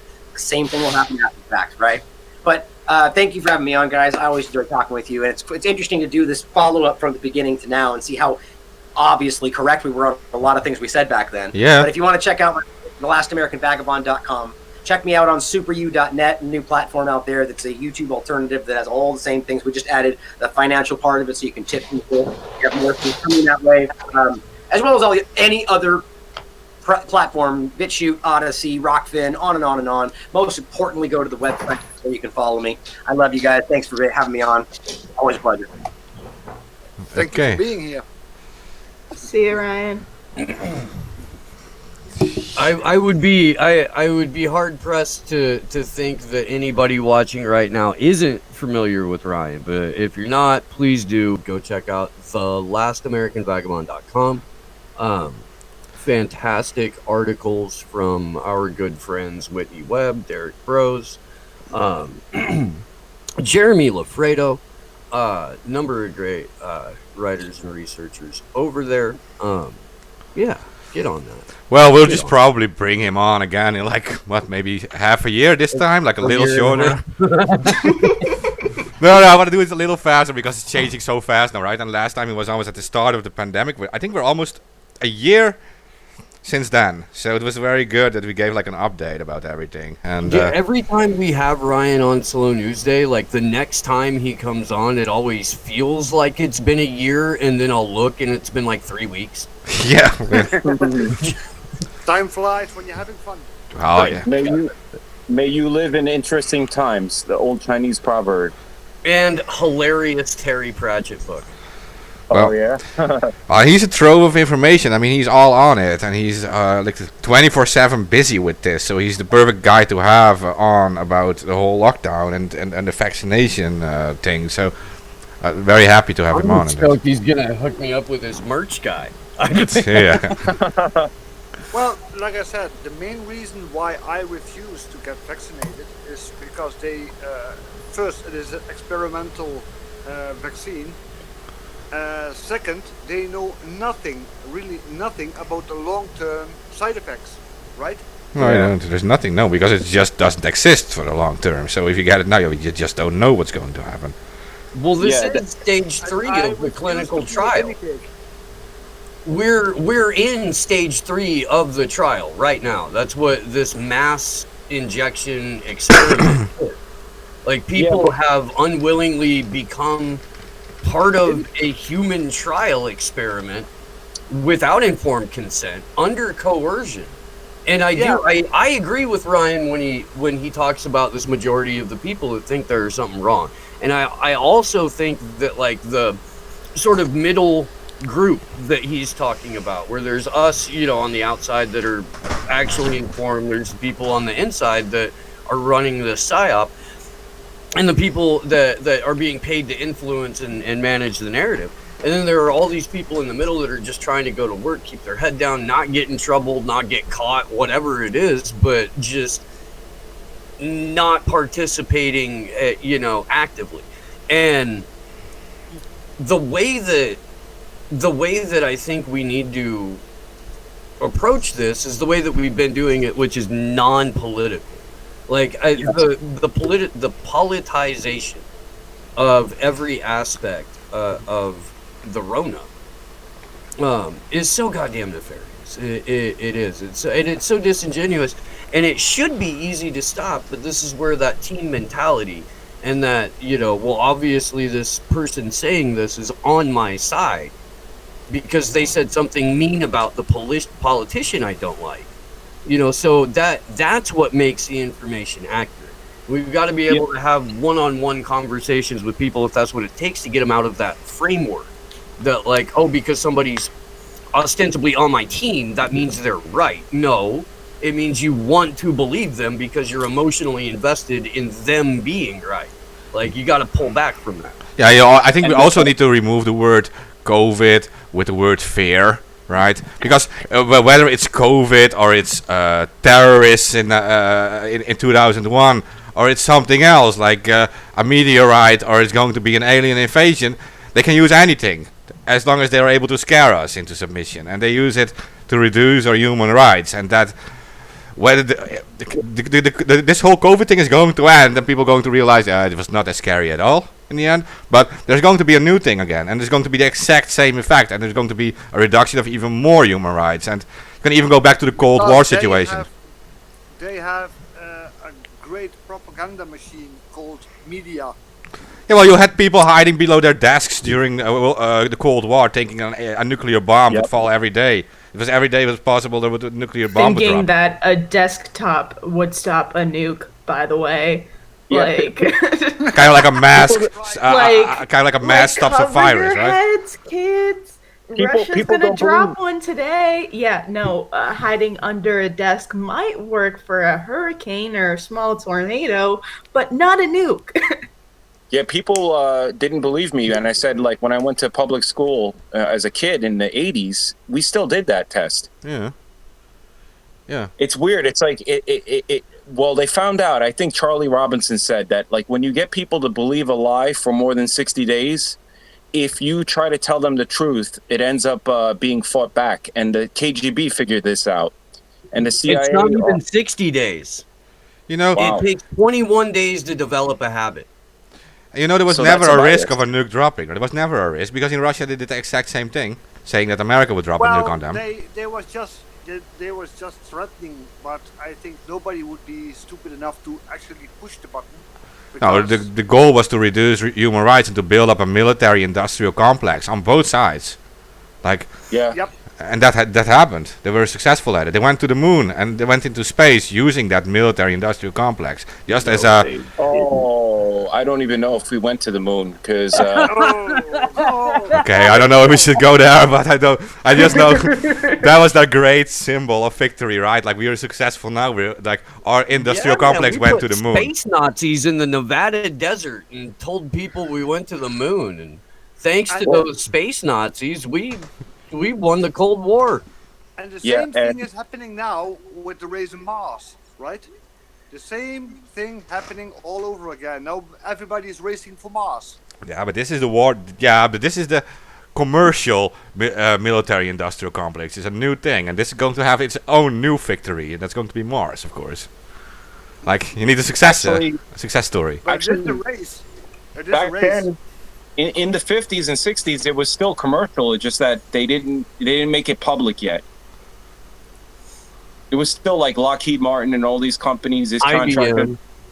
Yeah. You can argue if those are really commercial, but yeah, you're right. Well, it's that public-private partnership thing again, and look, dude, if there's a merger of a corporation and the state, that's economic fascism. It is economic fascism. It's the exact same thing. This is what happened in Italy and in Nazi Germany.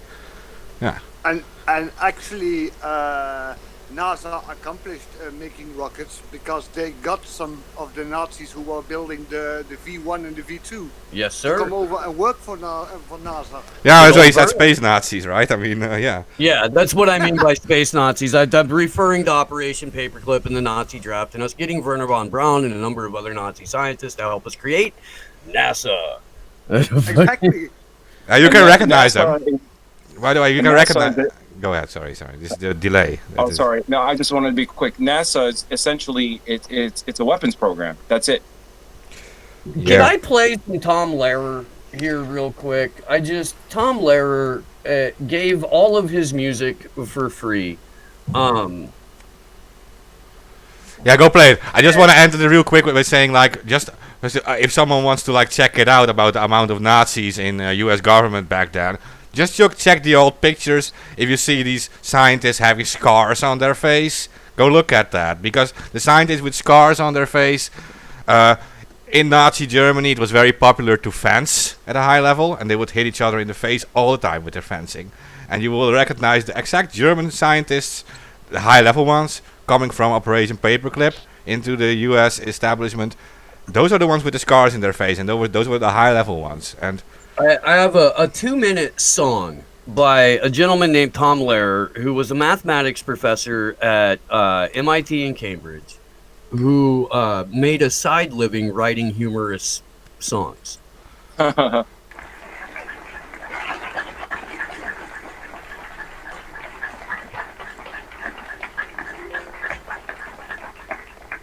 Well, speaking of bombs, what is it that makes America the world's greatest nuclear power? And what is it that will make it possible for us to spend $20,000 million of our taxpayers' money to put some idiot on the moon? Well, it was the great, enormous superiority of American technology, of course, as provided by our great American scientists, such as Dr. Werner von Braun.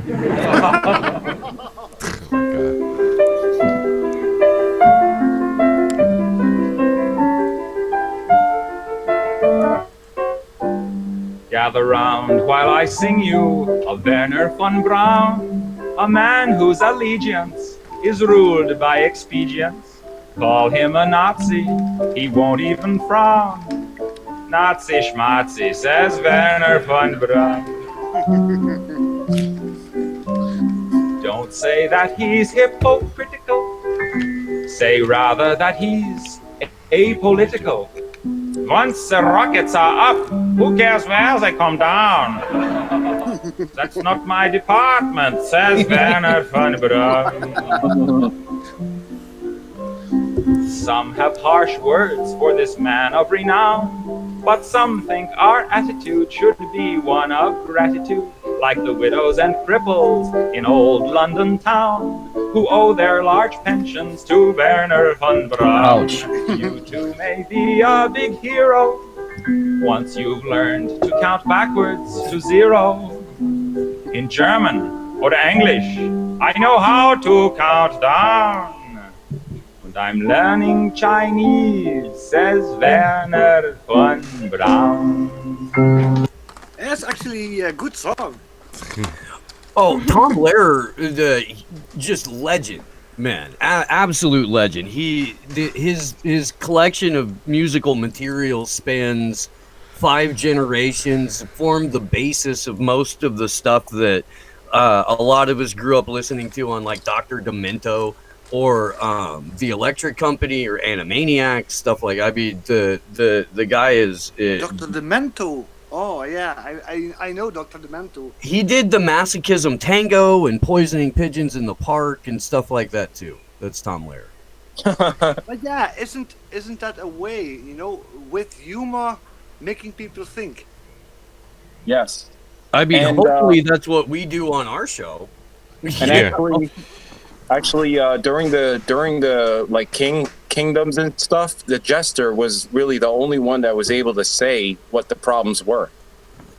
That was always Jon Stewart's point. Even when he was doing narrative management for the Democratic Party, he would still maintain that the Daily Show was the jester.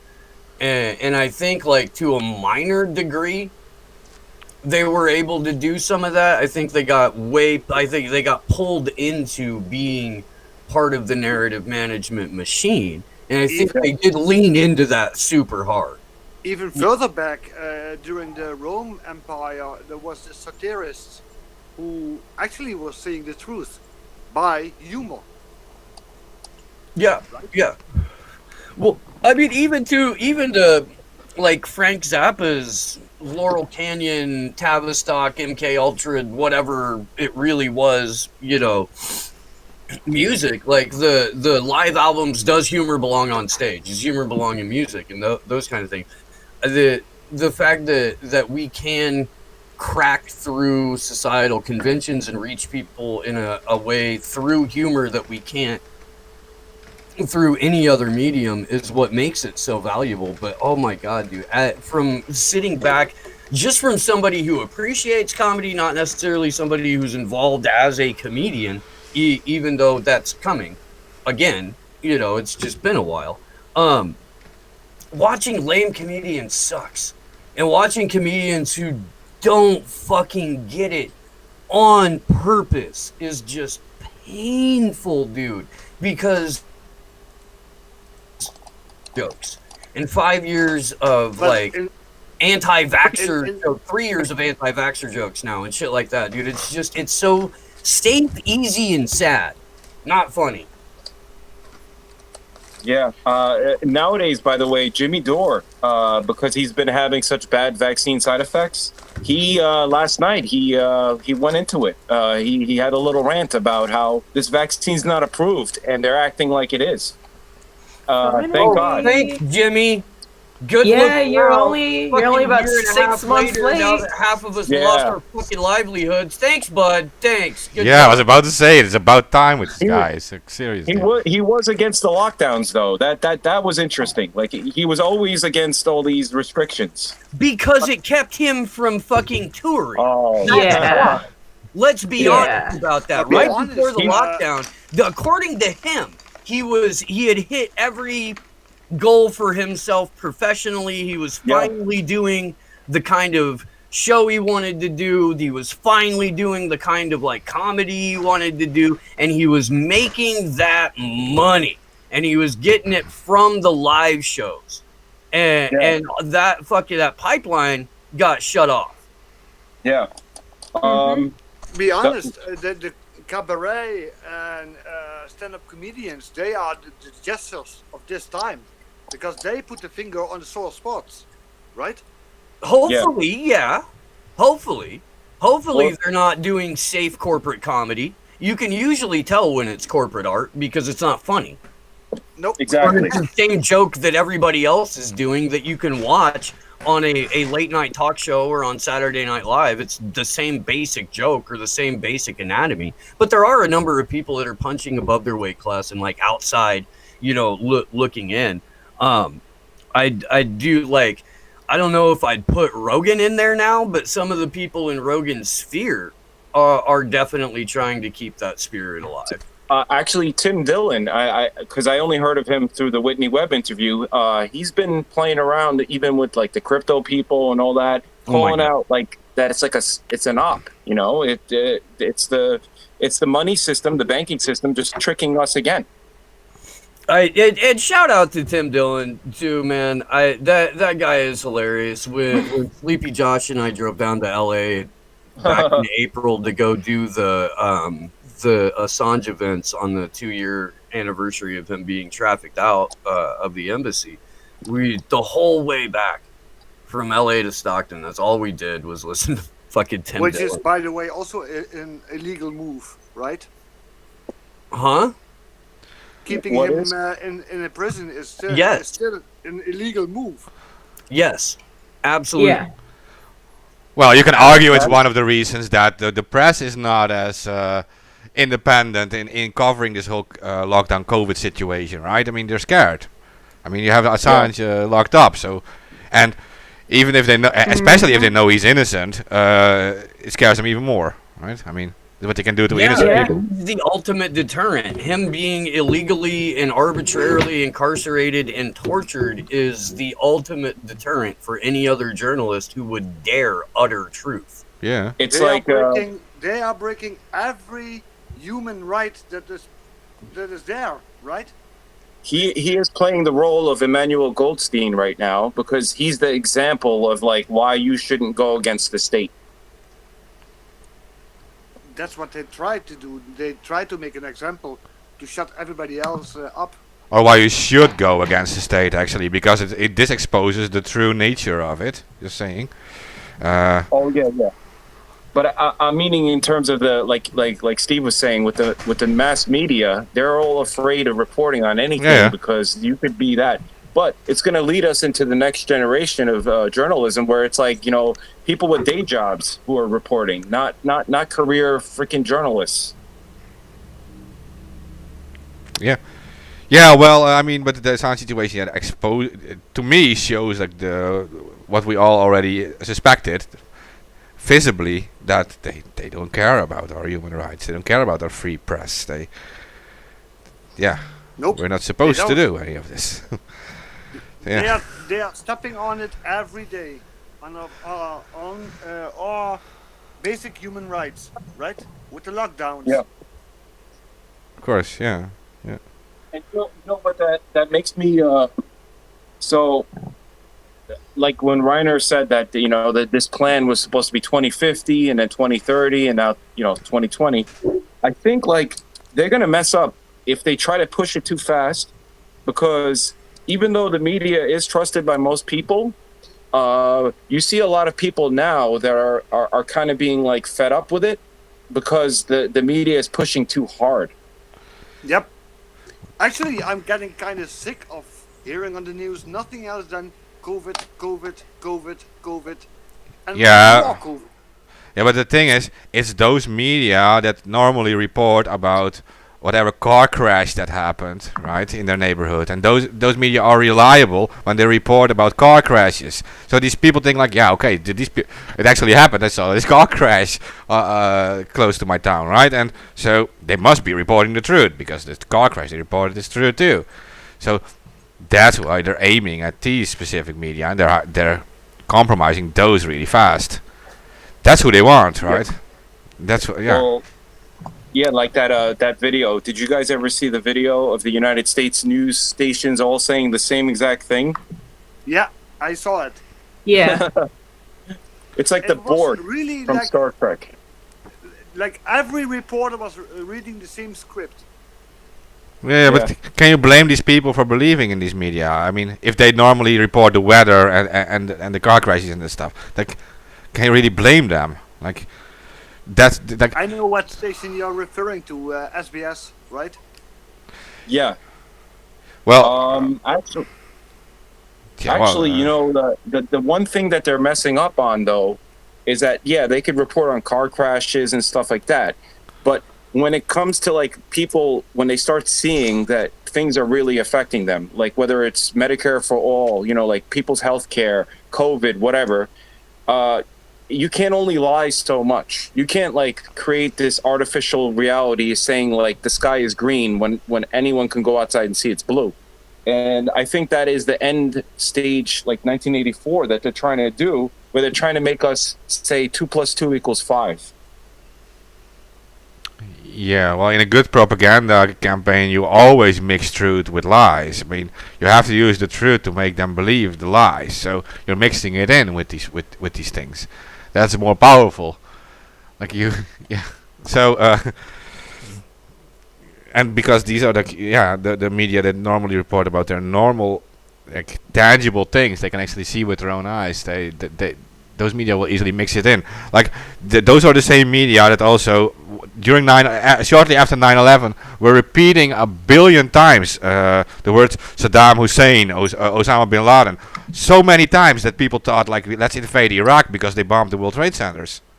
Like that's just what happened because they repeated it so many times. Terrorist, 9/11, Osama bin Laden, Saddam Hussein, the whole time. After weapons of mass destruction that didn't exist. No, of course not. Well, No, that's how they did the COVID thing. Because I remember in January they were reporting, and most of us, my coworkers and my friends and family, we thought nothing of it. Like, oh yeah, they had that SARS thing. That wasn't a big deal.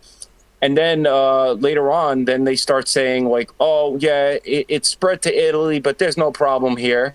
And then a month later, then they went crazy. The thing is, what they did is they downplay it, and then later on they pretend like they made a mistake, like this whole gain of function thing. Like, oh, we were mistaken. It is gain of function. Oops. And people believe that because it's a human trait to make mistakes. But these people have planned it out.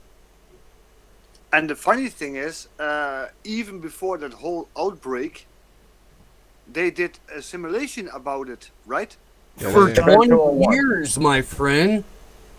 It wasn't just Event 201. Oh, yeah. It wasn't just Crimson Contagion. It wasn't just Lockstep. It wasn't just Dark Winter. There are these gaming exercises. It wasn't just Cyber Polygon, which, by the way, is going on next weekend again. These simulations take place multiple times a year by all of the agencies and all of the governments that have now rolled out exactly what they gained out the year before, or the years before. Yeah, no, it's a very deliberate progression. I 100% agree. Back then, Bill Gates was actually still giving speeches and saying we can use adenoviruses to introduce gene therapy. Like we can, change. I meant to ask Ryan about this when he was here because I know he covered it last night. But there's an article out saying that through CRISPR they've genetically engineered a super virus. Because that's an effective use of time. Let's create the most deadly pan virus ever. Yeah, it's what you want to do in your lab. Fucking weirdo. Steve, you gotta read. Steve, you gotta read Virus Mania. You get to find out that a lot of what they're describing as viruses is actually like their own crude genetic engineering, like with toxins, with glyphosate. It's actually like there is no actual. They're saying, and I'm following it. There is actually no virus to blame for all these diseases. There's a lot of like toxic conditions, treatments, the way that they added antibiotics and all this shit to the cultures that they use to test the viruses. It's like they don't even they don't know that it's all this crap that they put in their little virus cocktail that's killing people, or B, that they're using it to create a story so they can make these vaccines and all these medications that actually are worse than the disease itself. I mean, you got a point there. Yeah, I mean, like, it's not 100% sure, but when they go through all these pandemics, you see that like there's nothing clear about it. It's all like a narrative. Like, you know how in religion they would say like, oh, he died because his tribe smited God or whatever. So like the virus thing being so abstract helps them, because then they could say like, well, we're not really sure, because they never seem to be able to find out what's the cause of cancer. They can't find out what causes these viruses to jump from animals to humans. And there's always this like gray area, and they live inside it, because then they can keep changing the story. And nowadays they throw everything on COVID, right? Yeah. I mean, if you look, the common flu suddenly disappeared, right? Actually, Ryan reported one episode a week or two ago. He said that the year that they combined the flu with pneumonia, that year was like around 61,000 pneumonia deaths and only 250 flu deaths. And the reason why they did that is because they wanted to promote the flu shot. But statistics show that flu is not the problem. It's pneumonia, like bacterial, fungal, whatever the fuck. And yet they sold the story that the flu is this deadly thing, and if you're old, get the shot. Like my pops, he would always get the shot. Nowadays he's like, no, fuck that, it's bullshit. I know actually people who got the flu shot and got even sicker. Yeah. Than without. Yeah, that's common. That's common. And they don't really report it. That VAERS, the reporting system in the United States, and the one in the UK is even worse, but they don't actually investigate every single thing. They just like put it in there, and then they're like, oh yeah, it's a report, but it's not finalized. So it just sits there, and they don't have enough people to investigate all these cases now, and yet they're saying it's safe. How are they going to get approval? Exactly. I don't know. I don't know how they're going to be able to lie themselves out to the FDA and all these agencies to approve something that right now hasn't had a good track record. Well, one thing we need to add into all of this, at least when we talk about VAERS, is the client that does all of the vending for VAERS and that hosts the site and puts everything together is Boston Dynamics. Like the CIA's MIT or DARPA's MIT lab is in charge of theirs. That in and of itself, it very sketchy.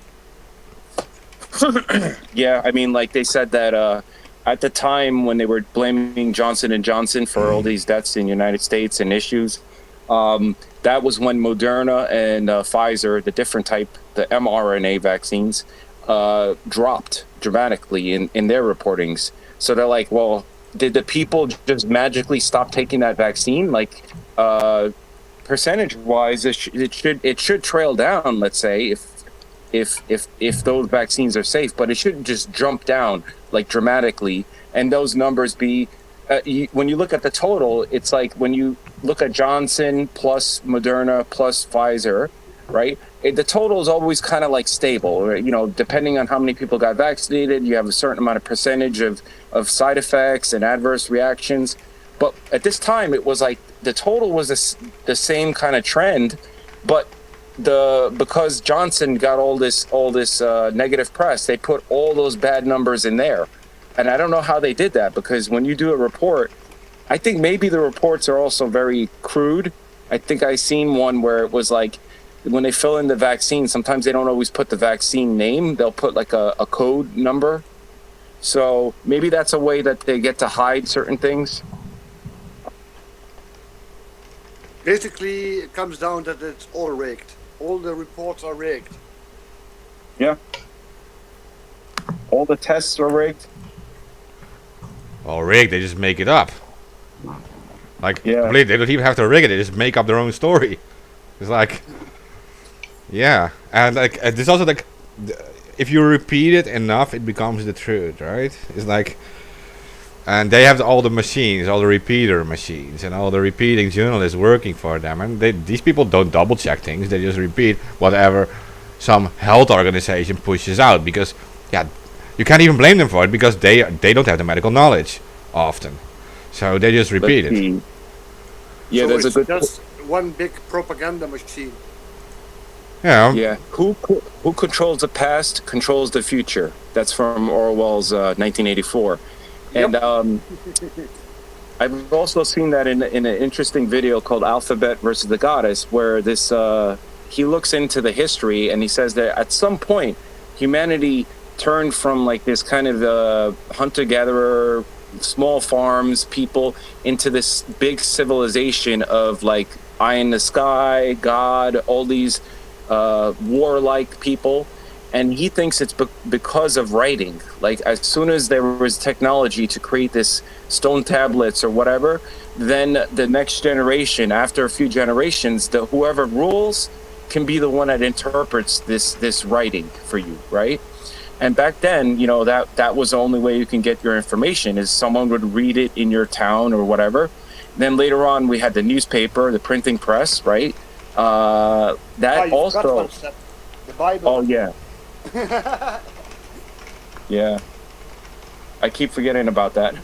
But the printing press gave people like personal ability to read their own books and interpret it themselves, and that caused a lot of problems with religion, because in religion, before, people didn't read the Bible, they had someone read it for them, and they can make up whatever the fuck they want. Like, this Bible, it tells me that you got to give me your first daughter, something like that. And then later on, and even yeah, that isn't proven. You know, what the Bible says. It is not proven. It is, for me, as an atheist, the Bible is just one big storybook. Oh, yeah. And it might have some meaning, you know, especially for the people at the time, you know, to help them organize or whatever. But what we're doing today is that's happening with the internet now, because we have all this fact checkers and stuff. Because the internet, you know, a web page doesn't require ink and paper or whatever. You could just go on there. Anyone can look up anything, and then now you have Google, which is basically censoring search results. It's so obvious. I could type an exact title of an article, and it will show up on the second page. But this is also happening in medicine, because there are a lot of doctors who are against whatever the protocol that we're doing now, and they were for other treatments or whatever. And the way that they censor them is just saying, well, we have the license authority, you know, like if you don't have a license from us, you can't practice. So when I get people always tell me like, how could this happen? How could you have such a big conspiracy? How could the system like let this happen in journalism and any other field? It's because everyone in that field is dependent on the big, you could call big business, which is the one that controls the internet or the printing press or the churches or whatever. And that's like, why they are attacking the independent media, because they don't have control over it. So they are attacking it. yeah. And they're also coloring people's belief in it. So, yeah, they could shut down all the independent media, but like, for example, with Plandemic, that movie, a lot of us only heard of it because it got banned. But now they're coloring it as like, you guys who are thinking these things, like I think Fauci was trying to say that when he said that questioning him would be questioning science. Because there is a big group of people that believe that like science is determined by like a small group of people, like the elders. They believe in like the elders that are going to be able. Meanwhile, science is more like a team, like a team sport. Like the whole team has got to work hard and do the right thing. Yeah, well, we discussed about the meaning of consensus, right? That is just an agreement between scientists. It's not always the scientific conclusion. It's just we can't decide on what is the truth, so we're going to agree on this because the majority of us says this is most likely to be the truth. Well, what it is it's at this time we do not have sufficient evidence to disprove what the consensus is. Yeah. So the consensus in the community says until there is data or evidence that disproves what we think is right, we're going to operate as if it's right. Yeah. Actually, it happened before. I mean, I'm not sure how many 100 years after death, but all the big religious guys came together, and they were discussing which parts will be published in the Bible and which parts are not, which verses are and which verses are not. It's the same thing. It's just history repeating itself, right? Yeah, and we have that with the idea of sickness. Like, what is sickness? Oh, well, you catch a bug, a virus. That was from Louis Pasteur, who, for how many years? I don't know when he discovered his germ theory. 1995, someone in some library managed to get his studies, and he read through them, and all these studies were manipulated and faked. Kind of like what we did with the bird flu and all these other ones where they exposed that. So it's even more scary for me, at least, because I didn't really believe in politics growing up, but I believed in science. And then you see that like science is run by these like people who are actually, instead of looking for the truth, they want to create the truth. Yep. I guess it's like power. It's power. Yeah, I mean, that's the big obsession with physics now, right? Time travel and warp drives and all this stuff. It's the idea of like being able to twist reality to whatever you want. I think that's almost like a mental disorder, because right now we have people homeless people starving in the world, and we're still thinking about going to Mars. We got the ocean, like, I think, what is it? Glory, you probably know this. Like 80% of the ocean hasn't been explored, and they still want to go to Mars. Yeah. Exactly. It's nuts. We know just so little about the ocean because I don't know why they don't want to explore it. No, they rather want to explore space. It's expensive. And honestly, what ocean exploration is taking a very dark turn because they're mining it. This is something that Glory and I have talked about a lot on Slow News Day over the last 7 or 8 months. But the deep sea mining for the materials to power the Internet of Things is where we're going to end up inadvertently learning a lot about our ocean as we destroy it. Yep. Yeah. Okay. So that's the ocean part. But listen, like they're not even they're not even able or not even willing to provide internet to half of Africa. But they're talking about internet on the moon and on Mars. Oh. So. But Mark, they're literally encircling Africa with internet cable.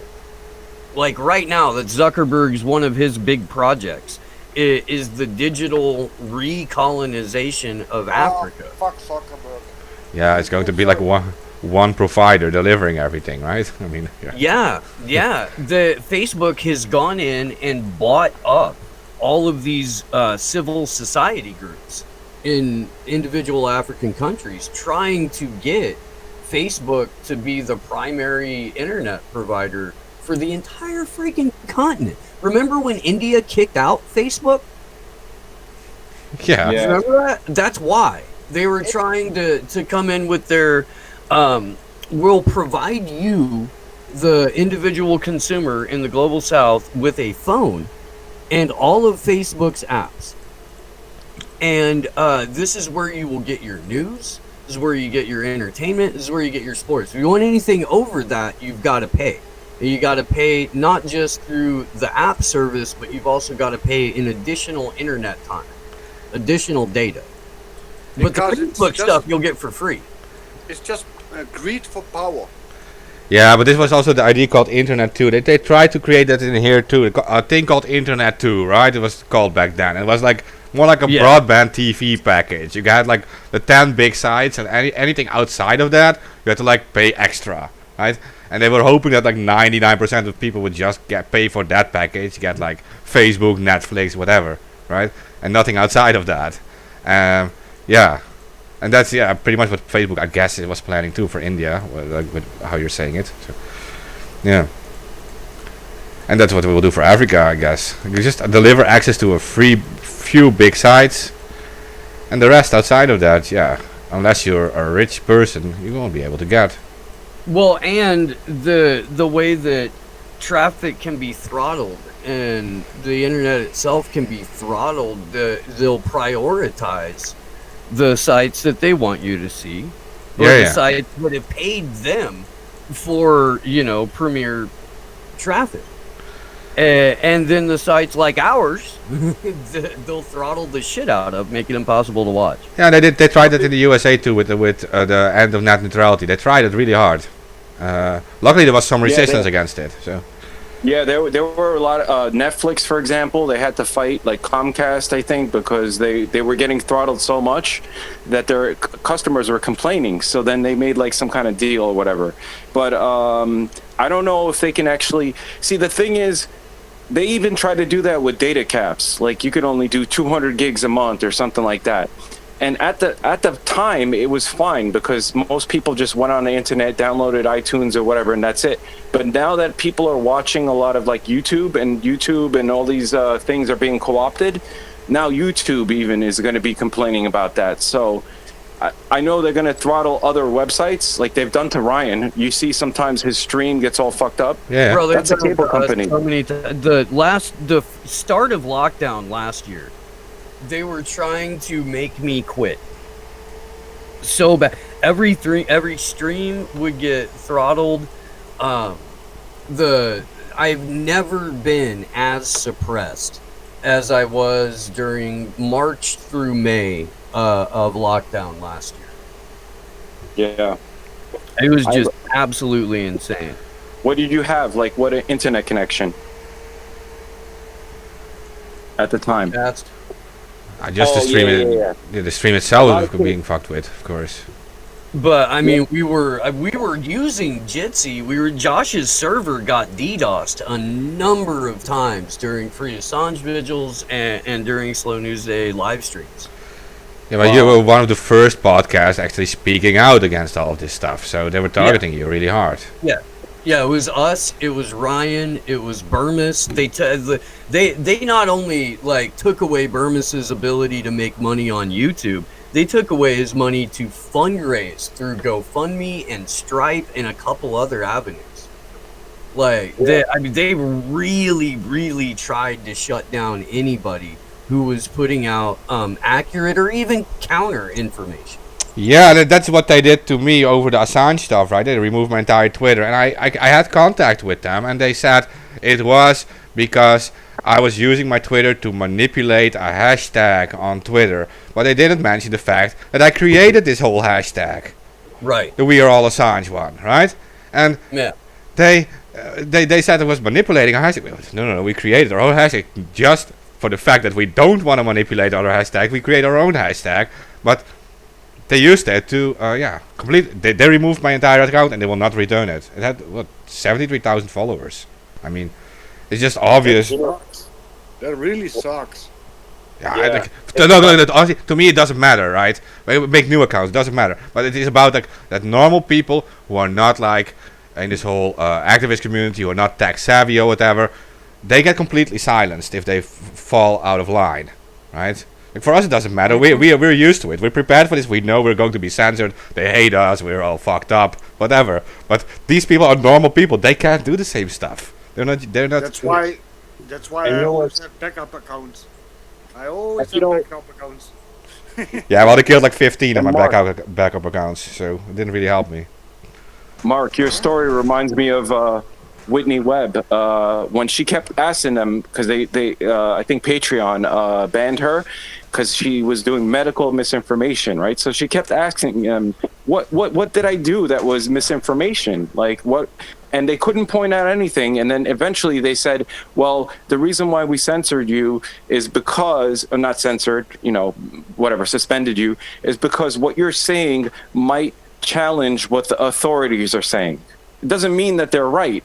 And that's like, it sounds like yours, because like, how are you manipulating everyone on Twitter manipulates just by voting or whatever you call it, the tweeting. And it was specifically keeping within the terms and conditions too. Like I was always saying, I only tweet maximum each 10 minutes, right? With a Twitter storm, I always stick to maximum 2 hashtags in a tweet. I was sticking to all of the rules they have. Like, oh yeah. Well, yeah. The rules don't apply to a lot of channels. Like Jimmy Dore was saying, the Young Turks, which is like co-opted left media. Oh, they threw my friend Terrence out of their meeting, so I know they're co-opted. Yeah. I remember them. They did a huge coverage of the Steubenville cases back then. Yeah, right? and they fucked up. They became more and more corporate. And what happened is that a couple of times, even they were speaking out for torturing Assange, which is really crazy. But because they dropped so much in popularity compared to like Jimmy Dore and other left progressive people on YouTube changed the way that the results come up. So now, like when I'm watching something or when I type a topic, on the top will be like CBS, NBC, the Young Turks, weird people, but not actually the ones that get it together. And then, like, if you go a couple pages down, you might see, like, Chris Hedges or Jimmy Dore or whatever. And the YouTube algorithm is so easily tweaked. Like, they had an algorithm one time, they were talking about AI in hiring people. And they found out that the AI that was hiring people was discriminating. It was, like, very racist and stuff. And when they asked them, how did this algorithm come up with this? Like, can we fix that? They don't know, because this AI system, it creates its own parameters, its own ways of thinking that isn't transparent to us. So I feel like the AI itself, when they keep tweaking it like that, like when they keep turning the knobs to get what they want, they're going to destroy the whole idea that they want, which is an artificial intelligence. They're going to just create a zombie. Well, I was never a big fan of AI. It kind of scares me. Yeah, at first you can say like it's to reduce costs, right? You do the simple task that you pay people for, you make a computer do this, right? That would be a fair statement. But at some point, it's starting to use like deep learning and all these things to actually manipulate large groups of people, know exactly what they want, how to trigger them into doing something you want. If it was just a cost reduction thing, yeah, I would understand it. The simple things, right? The AI that we're afraid of is never going to happen, because the way that they're training the AI, they're not letting it, like, you have a child, let's say, right? and your child is a little crazy and he's climbing furniture and he's gonna fall down, yeah, you're the type of, like, they are like the type of parent that instead of letting the child go around and climb, every time the child walks near the couch, they grab the child and throw him in the crib, right? If your AI never ever gets to make decisions for itself that are more complicated and always gets corrected and keeps getting edited, you know, like when they change the parameters on it, it never becomes intelligent. It just becomes an extension of their own personality. It actually might even become schizophrenic, because schizophrenia is like when your inputs coming into you are not being read correctly, or sometimes they're read differently. And the way that they're programming these algorithms is like they're programming the algorithms to get the result that they want, not the intelligence of the AI to say, well, you know, the reason why Jimmy Dore or Anonymous Bites Back should be in the top 10 is because people like this. So now the algorithm is just like, well, the reason why it's on the top is because my master told me to put it on the top. Yep. Yeah, because it's not a real independent AI. It's completely controlled, of course. It's to make the suggestion there is. But like, look, if you look at Google, the Google search engine, for example, you make all these searches. At some point in time, you will get a suggestion, and it is like what Google thinks you're going to like, and it's based on your previous history on Google, and it's like the simple AI thing. So you buy something in a store, a hammer, and you will get commercials for nails on your Facebook because you paid with your credit card, and it's like the so-called like this weak AI combines these things. Isn't that scary itself? You know, that they know so much about you. Yeah, I mean, a couple times I was with my girlfriend and we were talking about some topic. I forget what it was. And then she goes on she has an Apple phone. And then she goes later on her TikTok, because she likes to watch these videos. And she notices sometimes they will market her like whatever product that she was saying. And I'm like, I don't know. Like, I know with Android, I have like an indicator when the microphone is active. But I don't know how it is on Apple, or even if like TikTok on Apple is strange. They pretend to be very secure, but so far, like when me and her have been talking about something, my phone has never changed its suggestion algorithm, anything, but hers does. Okay, the iPhone has a one extra layer of security, and that is that it makes like a separate little box for each app, to say it simply. So that's how it is. But we don't know how the OS itself might be collecting information and then selling it to, like, let's say Google search or TikTok. It may not be with an identifier, like it may be anonymous, but they are still using that kind of technology in some cases. Maybe even TikTok was running in the background. That might be a case too.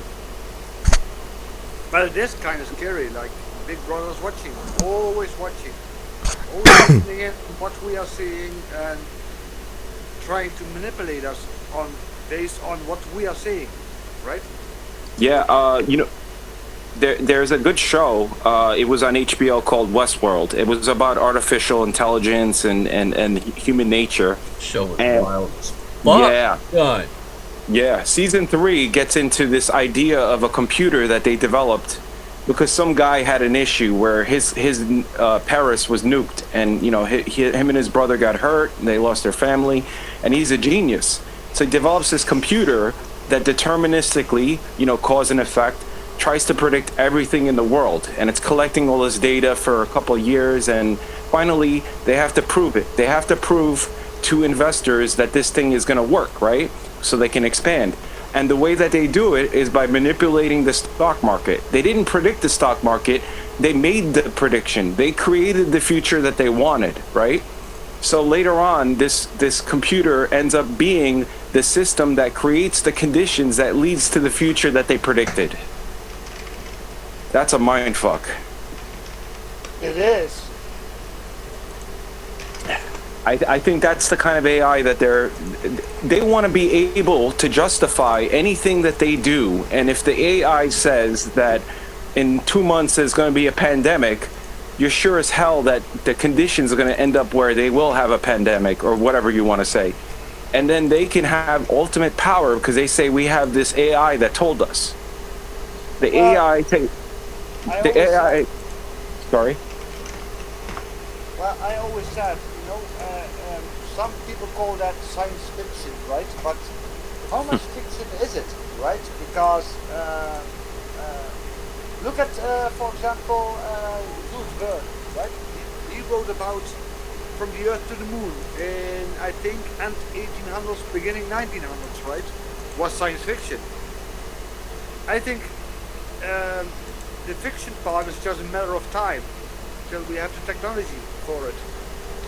Well, anything we can imagine as a collective humanity at some point will be prototyped by scientists. So yeah. But even though we are seeing the AI that's kind of a control system, we don't know what's happening behind the scenes.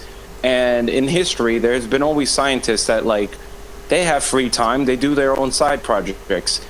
It could be an actual AI that's being developed, and the joke is that Yanis Varoufakis, the Greek finance minister, he brought up a story that he read, a sci-fi story, where humanity created AI, and the AI was really self-aware. It wasn't this bastardized crap that they're trying to do.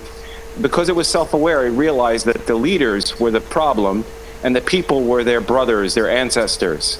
So it destroyed the leaders.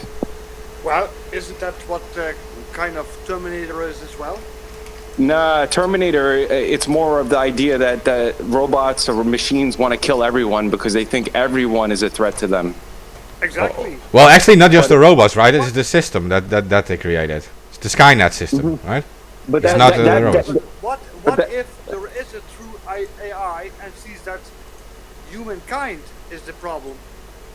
Well, I have a feeling that, because I myself grew up being told that human nature is a problem, and that's why we have religion teaches us this, even modern psychiatry, that humans killed each other for things, and it's not true. They base this on these bullshit mouse experiments where they gave mice plenty of food but nothing else to do. So what the mice did is multiply, and they just started fighting because they had nothing else to do. But someone took that experiment and then gave them a little park, like a little mouse park. And what happened is that they had much less children and they didn't fight. They ended up eating the food and then playing in the park, eating the food, playing in the park. But our scientists are convinced, they believe that humanity is evil and that's why we have this war and everything, without even looking at the leaders that pay their checks. Those are the guys that create the conditions, like that machine in Westworld. These guys that think they know the future, or religions that think they know the answer to life, they're the ones that create the wars to give themselves power. So I feel like the AI could possibly see that it's not us that's messed up, it's that we were under a spell, like you could say in quotes, a spell. Under the influence of bad leadership. Yeah, and they found that out in a lot of revolutions, for example, where the whatever revolution. In the beginning, it's always this idea that people want something new, but then within a few, let's say, years of the new revolution, they start having these megalomaniacal kind of people that come in and they want power. And they try to ride the revolution, like we've had with these false progressive left people in the United States. They originally could have been for feeding the homeless and stopping wars, but then as soon as there is a market for these progressive politicians, when they become popular enough to start a party or their own sub party, that's when you attract all these pieces of shit, psychopathic, sociopathic people that don't actually have any morals. They're just there to succeed. That's it. Are you talking about populism? Yeah, AOC and all these people, they came in when populism was, well, on the right you had Trump that diverted the right populism, and then on the left, because it became people in the United States, for example, we don't have national health care, right? So medical bills are very high and it's becoming worse. So what happened is that Bernie Sanders was the big one that was pushing for this system like Europe has. And they created kind of like their own little subdivision of the Democrat Party that was supposed to be, you know, for these issues. The people that started it, the people that supported AOC and all these other politicians, those people were kicked out of the group as soon as they won. So AOC and all these other politicians that came into it, pretending like they are going to be progressive and democratic, flipped the script immediately as soon as they got in office. So I almost feel like these are the ones that they know how to ride a wave. And then once they ride that wave into office, then now like Jimmy Dore and all these other, it's Slow News Day, criticize them. But most of the people that are just like, follow the group, even if the group doesn't give them shit, because it's usually the middle and upper middle class people that are involved in politics. The people who are suffering, the poor, the working, you know, the lower working class, they don't get hurt because they're not the ones that started this party. Well, we always got screwed over, but that's a different story, right? Yeah. Yeah, well, the I mean, But- it's always the lower class people that got screwed over by the politicians. well, what the populists can do is they just focus on the people who are unhappy in society, start repeating what these people say, and start bash the existing party. They don't even have to give much of their own ideas, right? They just bash whatever is bad about the so-called existing party. Yeah. Which Yeah. That's actually what Hitler did, right? Yeah, he did. He was running on Make Germany Great Again, right? well, he did. Yep. Yeah, that is. At first was the workers' movement, right? When it was still so pretending to be socialist, and it was just the alternative towards the financial banking system. Like you had a big crisis in the 1920s, and it was of course blamed on the bankers, right? And so the only thing you had to say was like, "Hey, the bankers are fucking all of you over. We are the workers, and we're going to give an alternative." It's as simple as that. Like, we're going to be the socialists and destroy the financial system because they influence us too much, and we're going to like build roads, and all of you are getting a free job, free education, and you're going to build roads for us to make Germany great again. Yeah. And the strong point that Hitler had was he was an excellent speaker. He knew exactly what to say at what time, right? Yeah. He, I think Hitler was probably their test run to try to find what psychology works on the people. What words, what promises, what actions, and they're mapping out basically, I think, like a kind of you could say, like, you know how when you have in programming you have kind of like your own little like notes on the algorithm of your program, so it helps you troubleshoot, right? Well, people, they mapped out an algorithm of people like this. You know, typically when people want this, they do that, and this is what they developed in Nazi Germany. They were one of the heroes. I didn't think he was a hero. Frankel pretended that he was in the camps, and he came up with this existentialism, right? That you create meaning in the world and all that stuff. But I had a feeling about him, so I found out later he was actually experimenting on suicidal Jews. So, like, instead of him working in the camps because he had a doctor knowledge, they put him on experimenting on suicidal Jews to try to find out probably how to make people commit suicide, you know? So all this technology and social media and everything, I think are developed from these psychologists of the 50s and 40s. I think so. There was a good documentary on the BBC called The Century of the Self.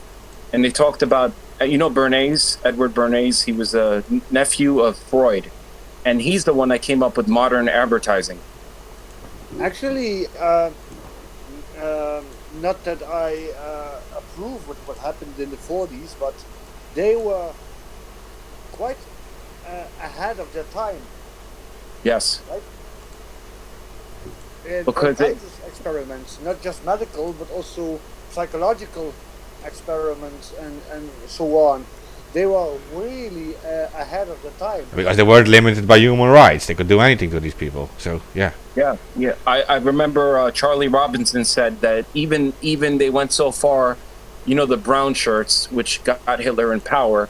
As soon as the Hitler was in power, he created the SS, and the SS just wiped out the brown shirts because the original movement that he created with the brown shirts was not going to be compatible with his final solution. Yeah, that was the Night of the So- Long Knives. There was Yeah, the and that SNR. happened. That's happening now. Like Ryan used to say a lot, and I think he still did in the last show. Like when the nurses were fighting COVID, they were the heroes. They're the heroes. The nurses, the firemen, all this stuff, right? Yeah. But when they want to, they could throw them aside and use them actually as the next cannon fodder for the next push. So like the What you meant that was the SA. There was Oh. the brown shirts. yeah And later on came the SS. Yeah. Yeah, so in the Night of the Long Knives, Hitler told the SS to murder the organization leaders of the SA. Right? Wow. And that was, their biggest leader was Ernst Röhm, and he was murdered in that night. And that's how Hitler was able to take over control over his own party. Yep. And it was in 1934. Yeah. I Yeah. mean, that's what they're doing right now. I mean, you got a lot of these universities that were part of, you could say, the medical industry becoming popular, and they're reporting something different, right? Because they still might have a little bit of honor still, and then they just take these other universities, like Cambridge. I think it's Cambridge, the one that the guy had the model that he said that was going to be like 50,000 deaths in Sweden and all this crazy shit. He came up with like the last 6 predictions he had were all wrong. We're all like off by a factor of 10 at least, right? Mad cow disease, all these things, right? But this guy ended up being this university also, which is developing their own vaccine. They became the new, you could say, central of medicine, even though they weren't really like in the forefront before. Now they're the ones that everyone looks to. So it's like they destroyed the history. They, let's say, whatever university that was doing most of the research in the past, and they bring in a new one that's basically a fucking shadow of what the reality is. Be honest. For example, take Dr. Mengele, right? Josef Yeah. Mengele. What he did was really unethical. You got the Angel of Death. Yeah, he was called the Angel of Death. It was really unethical what he did, but still, nowadays we profit from it. Oh yeah, definitely. The whole what do they call that? He was doing like a lot of live experimentation, right? He would cut people Yep. open while alive. I feel like that is exactly. Oh, this might connect to what is it, Annie Jacobs, Mark, the one that said that the Russians dropped all these bodies. Yeah, Annie Jacobson, that she's a writer, yeah. Yeah. The whole alien thing could be a cover. We don't know. Cover for genetic engineering, because that Mengele, you know, we don't know publicly what he was doing, but it continued. Well, we do know that they were even already creating mechanical organs. They were like removing the organs from certain Jewish people, and they were replacing them with mechanical things already. They were already doing that. The saying, Yeah. there is that's really... And for example, another example, and that one I saw a video from on YouTube. Not sure if you saw that video. The Russian doctor who was severing a dog's head and keeping it alive for several hours. Yeah. Very unethical. But thanks to those experiments, we learned a lot about transplantations, right? Oh, Yeah. Well, we mentioned Operation Paperclip too, and you see in the chat too. I mean, we already mentioned that the V2 missiles which were fired at London and killed like thousands of people. Yeah, eventually became the the core behind the space shuttle program. I mean, yeah. Yep. Thousands of people died in its creation. Like you can say like the early days of the space shuttle program, actually murdered thousands of people in London. Yeah, you can say. If you want to do it like that, if you call the space shuttle program instead of an American program, you call it an international program. Yeah, the early days, it's just some 10,000 people in London had to die for it. But yeah. Well, the dreams, it's just like religion. The dreams that they sell you are these lofty goals of like, you're going to live forever, you're going to not have to work and all this stuff, right?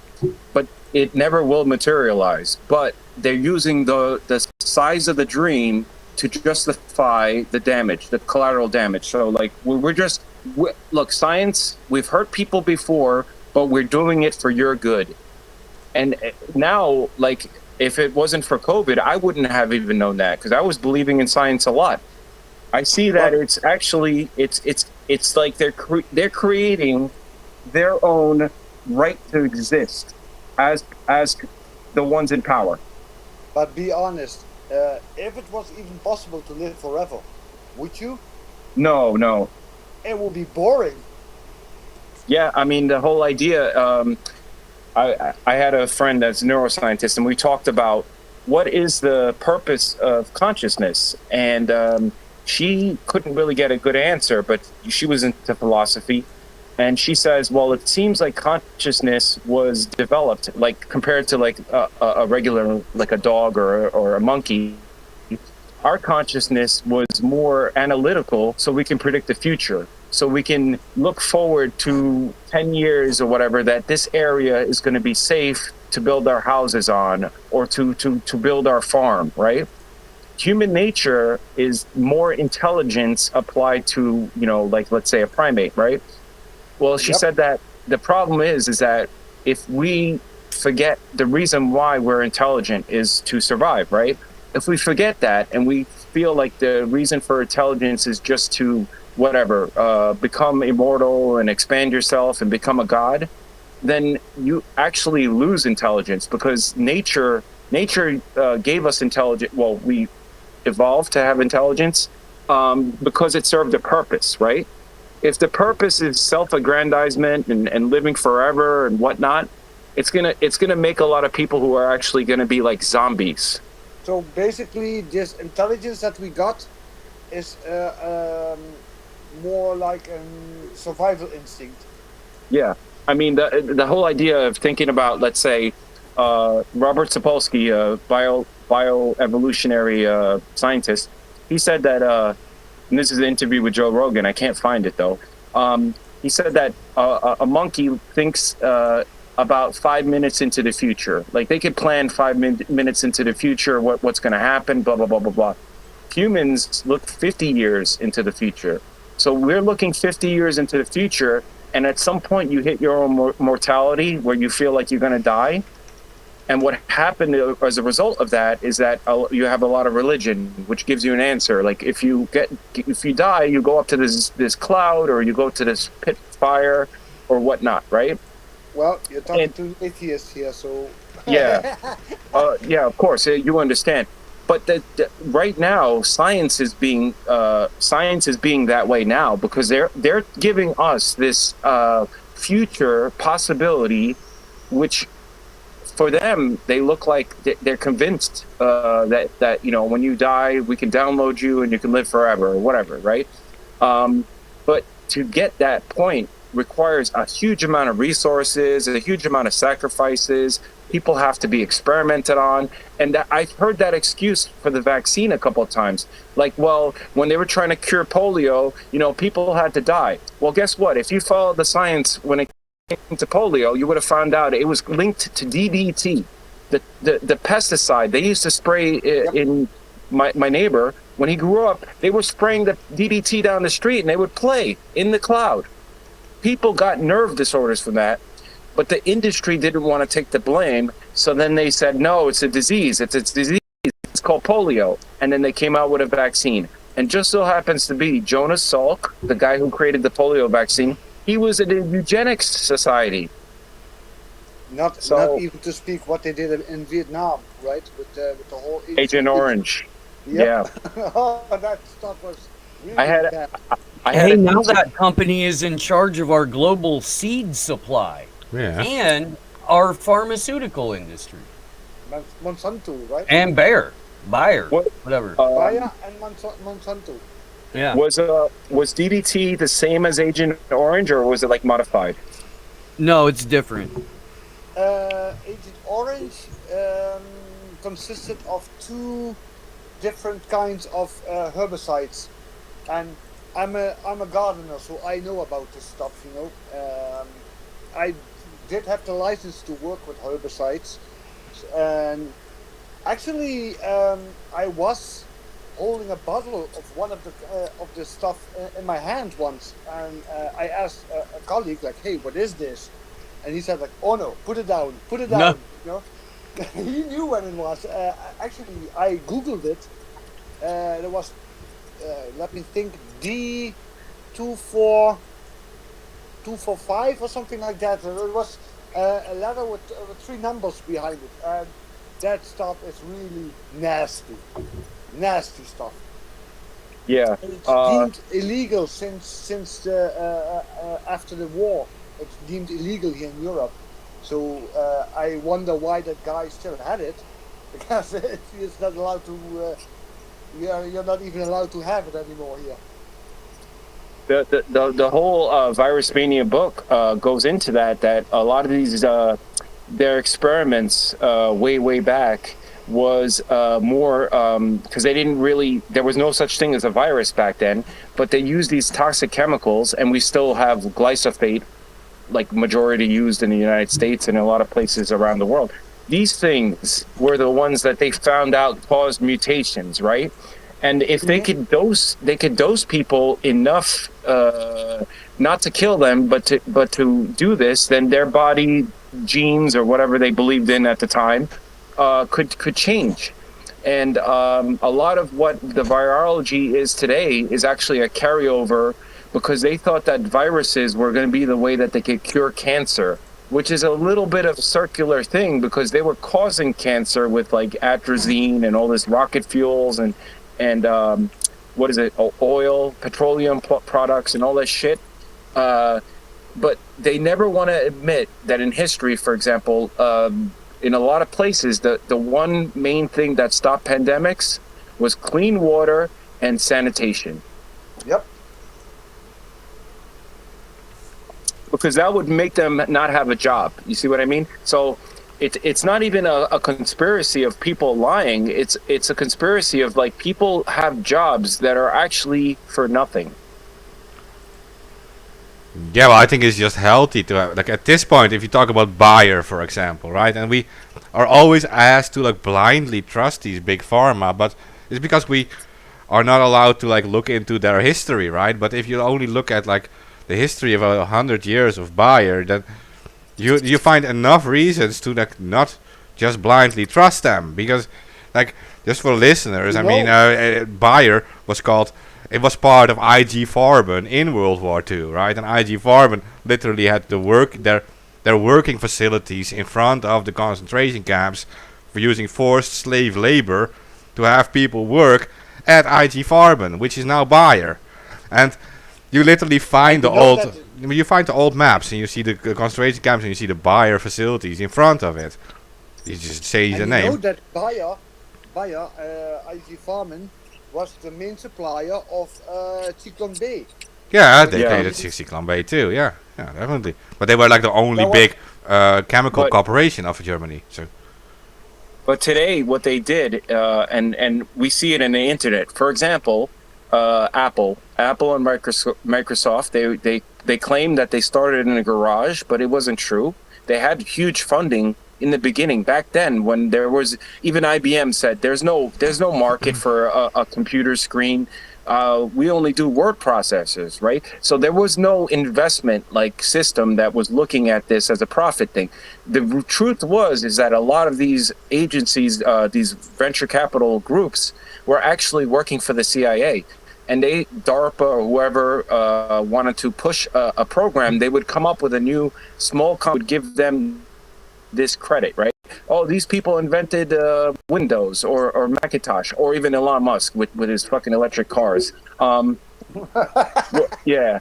Electric car, like, that's a new thing. That's not a fucking new thing, man. That's been out before, and they had their issues or whatever, and whatever. Even then, he didn't the invent kids There's a it. documentary from the 90s called Who Killed the Electric Car. Yeah, but even Yeah. then, he didn't. Yeah. He didn't invent it. He bought Tesla from two guys who invented that.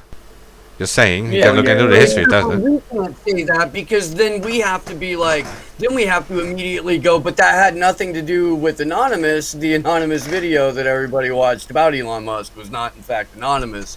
And it's so fucking convoluted, dude. It was such a disappointing video, too. Those fucking simple fucks, they had such a great opportunity. Well, Yeah. I made the statement before and I make it again. We are not getting involved in that because of where the video comes from. Now we have some media already reporting that the anonymous distances from that video. Just saying, but yeah. I feel like I gotta go on a fucking tour and be like, Yeah. just to all the people who keep reporting that Anonymous is pissed off at Elon Musk. No! A Facebook page with its own fucking branding that stole a name in order to help make themselves seem edgy, lost their ass in crypto, and is now taking it out on Elon Musk. That's what happened. Yeah. What I wonder is, did Anonymous ever release anything about the lockdowns and all these authoritarian measures? Yes, Yeah. they did. I posted it even on my channel. Back then I was the TAC Central channel, but now it's called Local Leaks. Second account, I think. The video is still up, and Anonymous was even making predictions about what's going to happen in the coming months. And later on, people started to find out it was actually true what we predicted. Wow, that's the thing though. Like, so now they're steering Anonymous to be more of a whatever you call it, Captain Obvious. Like, everyone knows. You just look up Elon Musk, you know that guy's a freaking scammer. And a douche. Yeah. But the thing is, like, when it comes to the real important things, it's systemic. Like, I'm not talking, like, we hate Bill Gates, right? But it's not that we hate Bill Gates because he's Bill Gates, Microsoft. We hate him because he represents the global medical and now farming, right? Because Monsanto and all that, medical and farming industrial complex, right? But I feel like they're steering this this kind of like activism towards these more against certain people, right? But the irony is, like, Colonial Pipeline, you guys heard of the hack, right? Colonial, Oh my god, pipeline? yeah, no, we fucking, Yeah. we've spent some time on this story, and, Yeah. and I am all for getting into that a little bit. We've also been going for about 3 hours. Are we doing a show tonight, or is this the thing? Well, we could discuss this thing and then like end it or something like. Sounds good. Yeah. We can still go live tonight. It doesn't That doesn't care. answer if we're doing a show tonight. Probably. Okay, so yeah. But yeah, the idea, or I guess the reality now, that was almost 64 full Bitcoin got reclaimed by the FBI as a result of this. When we had Commander X on right after the hack happened, or the ransomware attack occurred, and he was telling us that one of the members of DarkSide ran away with the key to the crypto wallet that had the majority of the money in it. And the most logical and reasonable assumption that came out of that discussion was that the person who quote unquote ran away with the key was in fact a member of the FBI the entire time. and the hack itself looks a lot more like an intelligence operation than a hack. And now here we are with the FBI suddenly being like, okay, well, no harm, no foul, really, because we already got almost all of the money back. Yeah, and it did. The main thing I was going to bring up is that, like, you have the Colonial Pipeline spill, which was ignored by Extinction Rebellion and all these Earth groups. Not only that, they could have pinned the blame on a single Koch brother or whatever, right? Because they own that thing, and they still didn't do that. So the weirdest thing about it is that when they want you to, you could blame a single guy, like they're blaming Fauci right now, and they take the blame off the CDC, they take the blame off the FDA, or whatever, right? But when they don't want to, they can also steer it where they can't blame the Koch brothers for this pipeline leak. This hack story just overrode that memory hold, basically. Well, somebody has to be the fall guy, right? Yeah, but I mean, like in some cases, they don't give a fall guy. They won't do it. They'll instead come up with another story, and then, like what your show is going to be, right? Memory hold. They memory hold the leak, so nobody can, like environmental group, Greenpeace or whatever. They don't give a shit no more, because right now they're worried about, oh, look, this company almost shut down and blah blah blah blah blah. Well, what the environmental action in the United States has become, and this is something that the MCSE network is working on getting a whistleblower on the show to talk about, but Sunrise Movement and these large environmental organizations, as a mandate from the group, have made it so they are only pushing legislative action. They are only going to be working with selected politicians to pass a specific environmental agenda, and that, like, specific environmental disaster events aren't worth going to protest over, aren't worth reporting on, because it already happened, and the only way you're going to prevent future disasters from happening is by pushing this shit like the Green New Deal. But so that's where our environmental movement is right now. Let me ask you guys something. Okay, let me ask you guys something. In regards to this Colonial BTC ransom, right, where they just happened to find the Bitcoins on a centralized custody wallet, right? Let me ask you something about that.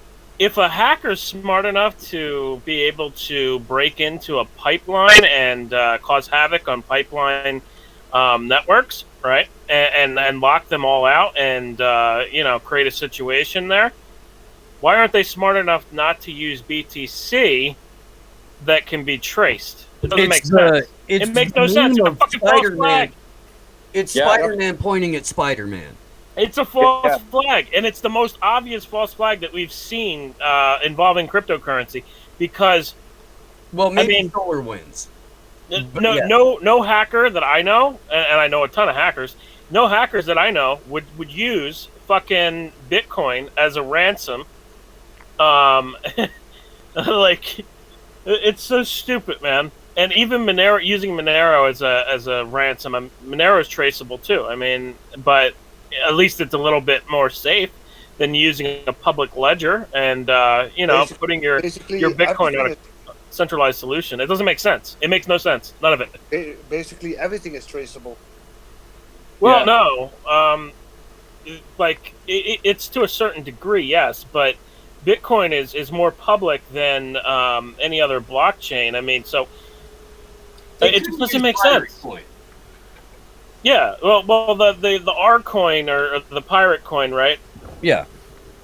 I know the guys who are behind that. Well, not all of them, but I know some of the guys that are behind that, and they tried to get me in early on it, and I didn't fucking bite, and I should have, because it fucking went up like a rocket, and I had a chance to get in on that one under a penny. But anyway, main point: the R coin has better privacy than Monero does. And Monero has a exploit where you can actually view the IPs that are coming in, transacting on Monero. And there's a website. It's called It's called MoneroBadCaca.net, and it basically shows all of the transactions that are happening on Monero's network, and it shows IP addresses of people transacting, and then it shows their favorite porn history. And they do that through torrent technology, because you can look up an IP, and then once you have the IP, you can see the torrents that somebody was downloading. And a lot of people don't even fucking know that either. I mean, even some people in the InfoSec community who use torrents, they don't know you could do that. Well, it's open. Torrent trackers are open, so whoever's connected to it, it's visible. Well, that's why you got to use a VPN with torrents. Yeah. Even if you use a VPN, you could still grab somebody's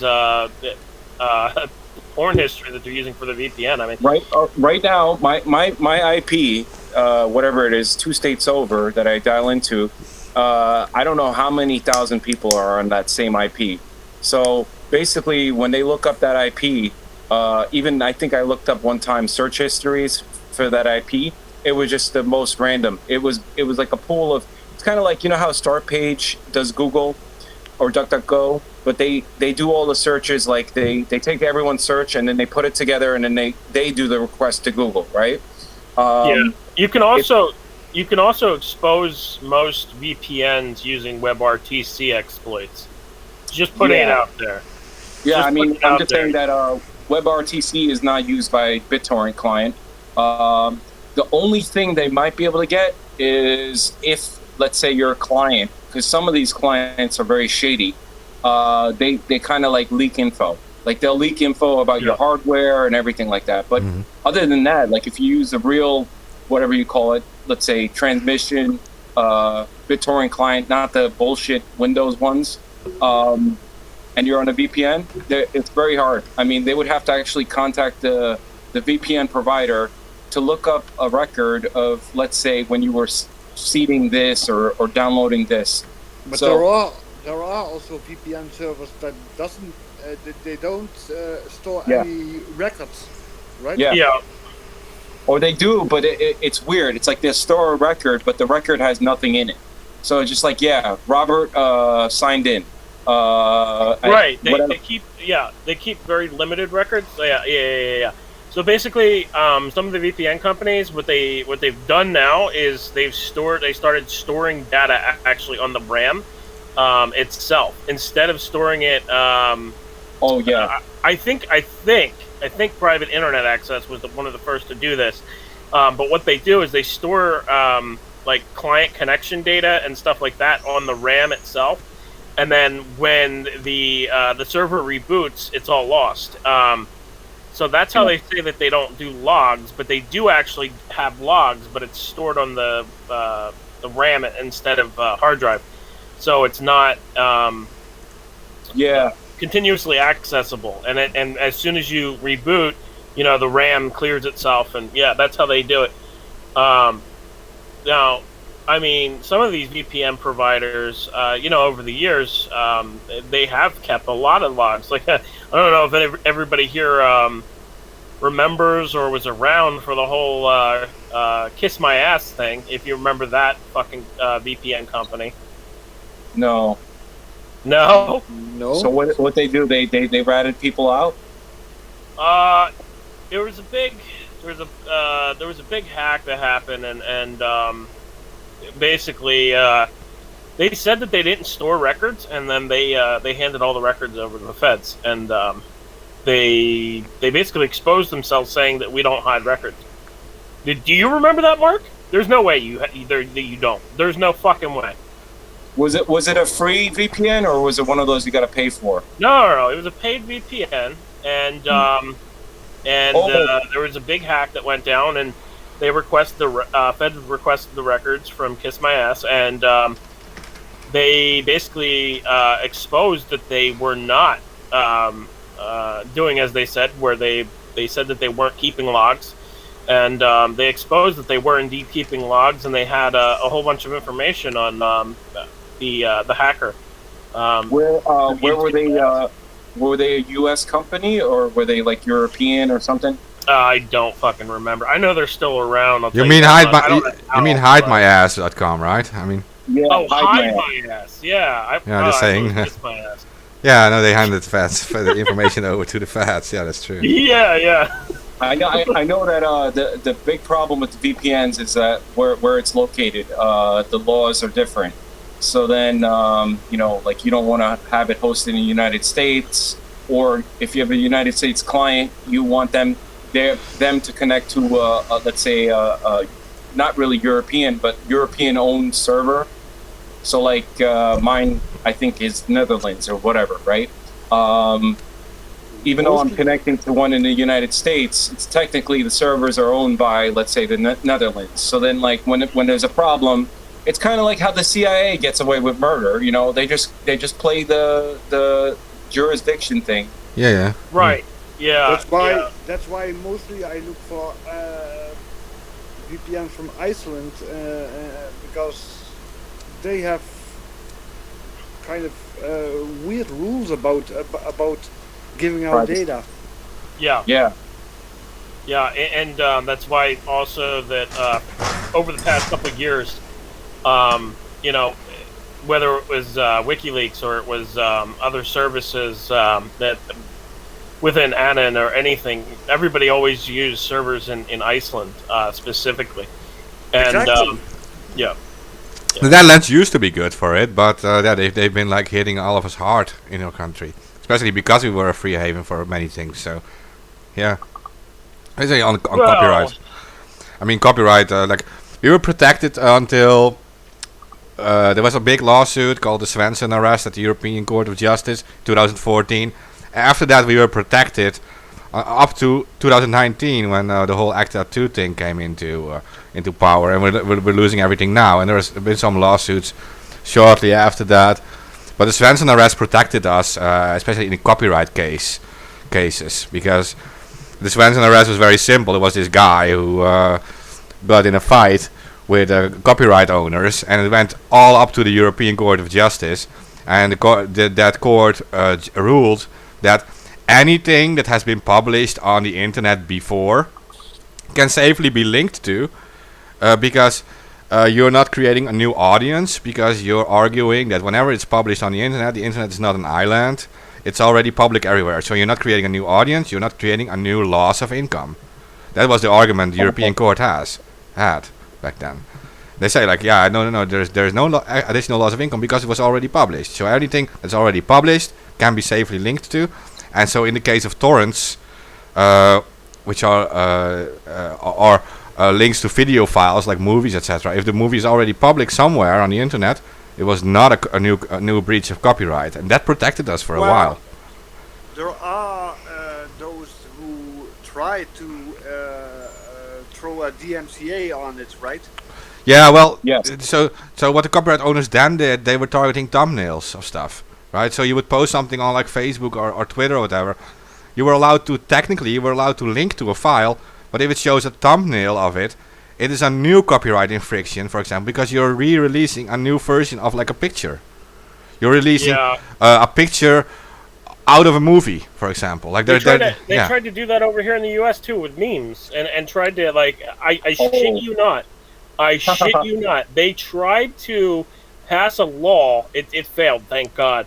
They tried to pass a law that would allow people to copyright fucking memes.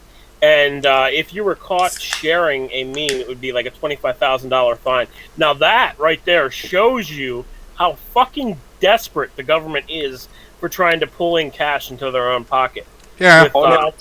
I think it's more for censorship because, like on YouTube, even before this current censorship thing, I used to watch a lot of gaming channels, right? And if you, let's say you're reviewing a game, whatever, Street Fighter 5 or whatever, and you give a bad review, what they'll do is they'll use the DMCA to take down your video, even though it's not legit because it's fair use. And then because your video is down during the release of the game, your negative review won't even be there anymore. Well, and then later on, it developed into now YouTube, which is like taking down videos on technicalities, like let's say you play 5 seconds of a Pink Floyd song or something, Right. because they don't like your message. Let's say you're talking about the vaccines or whatever, right? Well, But the irony is that there are other people on YouTube that basically play movies, or Twitch or whatever. They're playing movies while watching it. yeah. And that's okay because the corporations say it's okay. It's not okay. They just don't get caught doing it, and when they do get caught, it gets pulled down right away. But what you're referencing now is very interesting too, because now YouTube automatically puts ads on every single video. I don't know if anybody realized what they just did in the past couple of weeks, but It's so Yeah, no, when they freaking annoying. Yeah. let me just finish this thought on it, and I'll tell you what they did. Okay, now technically, legally, because every video is making a profit, right? Fair use on YouTube is useless. Mhm. Because for fair use, you cannot make any form of profit off of it. Now, you could say, I'm not making a profit off of it, but YouTube's making a profit off of it. So now they just completely destroyed the ability for people to use that clause of fair use.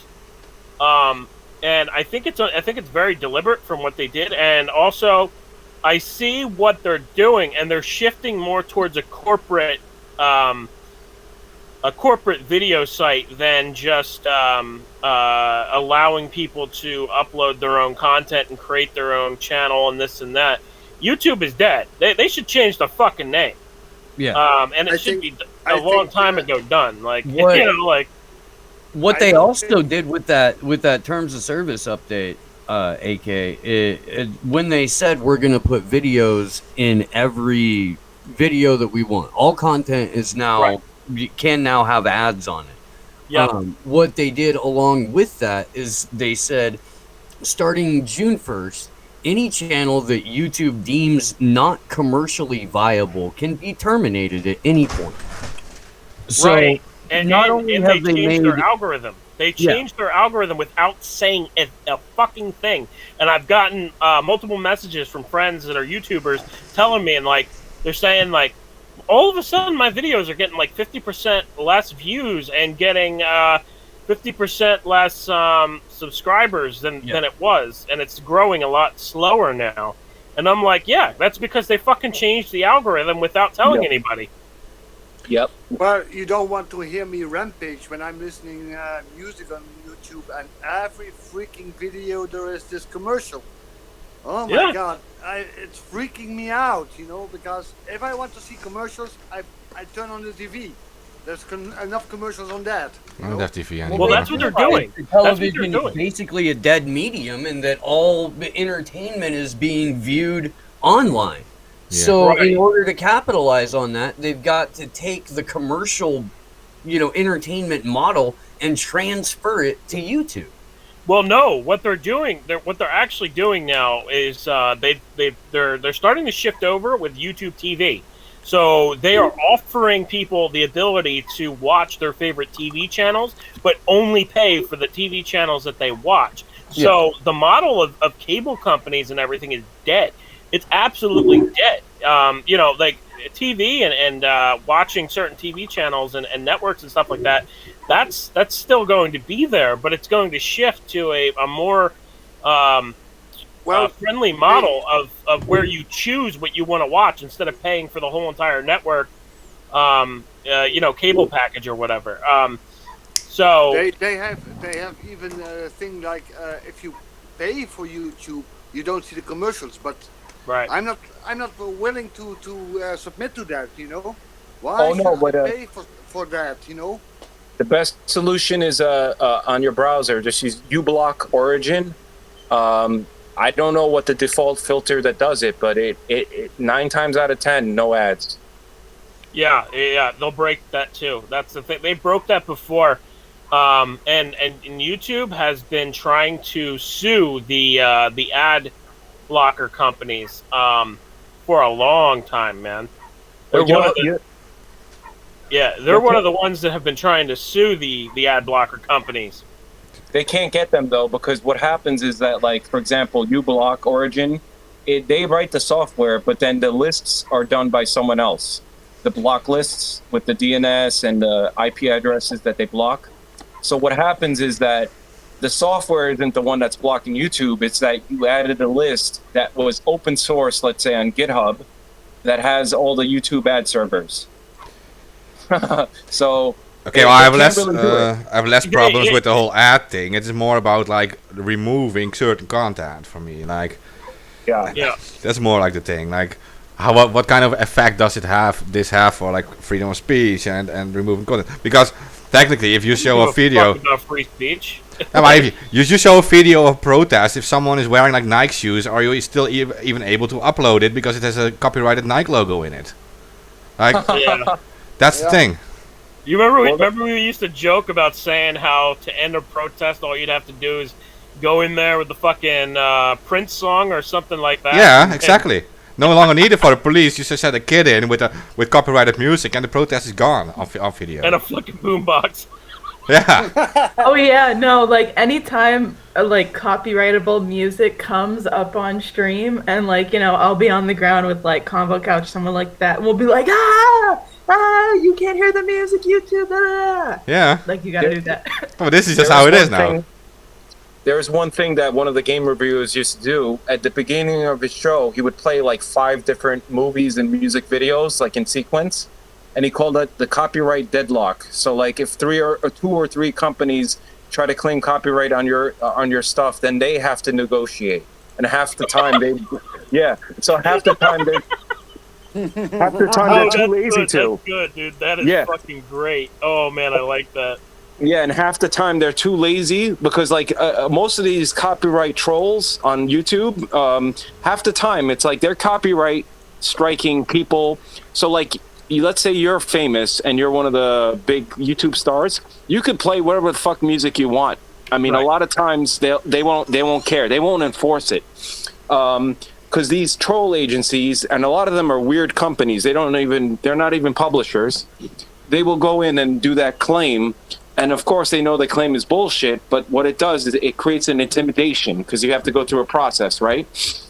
But what happened with him is that he did that, and he found out that, like, if there was more than one, the system would send it back to the troll, to the copyright troll, and then they would have to negotiate or withdraw. But since these trolls are just like bots that just keep sending copyright strikes to whoever they find in whatever what is it called? Music detection. They have like some kind of algorithm. Yeah, it's an algorithm. Yeah, most of it's all automated reports, and there's false positives and stuff like that. Well, because they have no staff. Like, they have really no staff. They're just bots. These bots would get all these turnback messages that, like, hey, so and so also claimed this. And because there's law firms that are dedicated to this, specifically just going after people for copyright infringement. And on top of that, now YouTube has now enabled the option, instead of going through having to go back and forth with a copyright holder, they've now enabled it so you can just say, okay, well, if this is a copyrighted claim, you can say, okay, well, you can take the ad revenue from the video. Yeah. A claim is not a strike by at YouTube. But so I have a team YouTube in my inbox, like on Twitter, right? Because I often talk with these people. Because we did like a stream, and we were streaming, for example, the Aaron Swartz documentary, right? And it was the entire streaming capabilities were like removed by YouTube, and I had permission from these creators to stream it. And I got a written permission. Like, the bots took it down, so I contacted the creators of that video, and I asked them to give me written permission, right? And I forwarded the written permission to Team YouTube and saying like, look, I have written permission. This is an Aaron Swartz documentary. This is not a copyrighted. We're allowed to stream this. Like, we have the written permission. But still, Team YouTube was not able or not willing to reinstate our streaming capabilities. I had to wait until the thing ended, and it was all because the automated bot fixed it. They don't want, they don't want us having the streaming capabilities because we're too vocal and we touch on too many topics where their masters don't, Well, don't I openly told them, okay, I have an alternative channel. I will stream from that, and they allowed it. But yeah, a lot of times though, the response is that when you write to them, like Whitney Webb with Patreon, she had to write to them like 10 times to finally get someone that can actually give an answer, because all these responses are like auto. So what happens is that, like on Facebook, I used to post stuff about the vaccine or whatever, and I would get like, this has been deleted or whatever because so and so, and then I would do a appeal, and then the appeal, like it would be 1 day later, almost on the dot, where the appeal is like, your appeal is denied, right? But that's a bot, right? Yeah, forget about using these emails with them. If you like for podcasters, just this advice: use the Team YouTube on Twitter. Those are actual people. Just saying, because they respond to specific questions I ask them with very much detail, and they are real people. So it's Team YouTube on Twitter. They're real people. The issue is that YouTube uses mostly algorithms to moderate their network, and it's not a good way to do things because there's a lot of false positives that come out of that when there's no human involvement. And just real quick, I mean, if you're trying to contact any website, I mean, if you go through the contact at blah blah blah.com, you're gonna get a fucking bot response. I mean, Not with it us. is what it is, man. You pull a whole list of emails on a website using some tools, and you can find the actual email to contact somebody with, and it's usually a business related email. It's usually business at blah blah blah.com. I mean, if you got to go through a fucking business email, that's the way you got to do it. But we have the same. We have an info at localleagues.org, but that's a real human answering. Yeah. Right.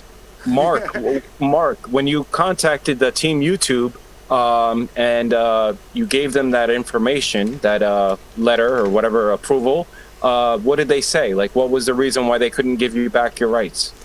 No, they just keep saying like, yeah, we'll look into it, and you will be getting an update very, very soon, and you would just never get that update. But I just, yeah. It reminds me of in the United States when they had the credit system. They started doing it, I think, in the 80s or whatever. Your credit score, like, there was no like formal means that you could like dispute your credit score. It was like very arbitrary. It was a proprietary system, and then because people were getting pissed off and they had lawyers and all that stuff, then they gave a reform, and it's not really a good reform. It's like, well, you're entitled to get your credit report from the 3 agencies every year, and if you want to, you could dispute anything on there. But that is like a false sense of security, because there's still a lot of people, like someone open a credit card in your name and charge a lot of money, and you're disputing it, but for some reason while you're disputing it, you cannot do anything. Yeah, I know. So, and this is how they deal with people like me: is they are not going to say you aren't right. They're going to say like, you will get a response as soon as possible, and they put you on a waiting list forever. You're guilty. You're guilty until proven innocent. Yeah. They're using this AI, and they have no idea. These people who work for Team YouTube, they have no idea why people get banned. They can't even tell you. No, I'm not sure if they're even able to anymore at this point. Like, but the thing is, there are people who turn the knobs. I mean, they'll change the algorithm on whatever the DARPA tells them or whatever. Oh, I can tell you, they can go way beyond what they claim. Like, because I had like you can remove all your videos or your YouTube account, and they will tell you we don't keep any data, right? But if you have a YouTube account and it gets hacked, they will everything gets removed. They will restore your complete account with all your old videos on it, even half a year later. I can tell you, I've dealt with that. Like, I know a person who had his account hacked. I had contact with YouTube and everything. They restored all the data. They have everything. But they claim, in your DMs, they will claim to you they don't have the data. They will say it. They will say, we don't have anything. They will say. Yeah, I don't understand that either. Like, why would they even say that? Like, oh, we don't have the data. Well, I have it in writing. I have it in writing from them that they say we don't have it. Data, where is it operating on? You know, like, Come on. I like, know they have come it, on. but they have it in writing. I have the evidence that they are saying we don't have the data, and I know at the same time if I have an account that gets hacked, I can restore the data of like half a year later. They have it. I mean, Yeah. come on. They make backups. Of course. The data, they use the data to train AI. I mean, like, that's why we had that whole thing with the phone calls being tapped. The NSA was listening on all the phone calls. Like, you can't really spy. I mean, you could spy on everyone, but the thing is, there's so much data, right? So what the fuck you do with the data? Well, they come up with their own predictions of like, oh, people are getting upset about racism, so let's make a big thing about racism, and they use that data, that metadata, or whatever. I really think that's how they're steering the news today too, because they can watch. They use subcontractors. They even have algorithms listening into phone conversations, and if you use certain keyword words, I know with that too. all the alarm bells go off there. You know.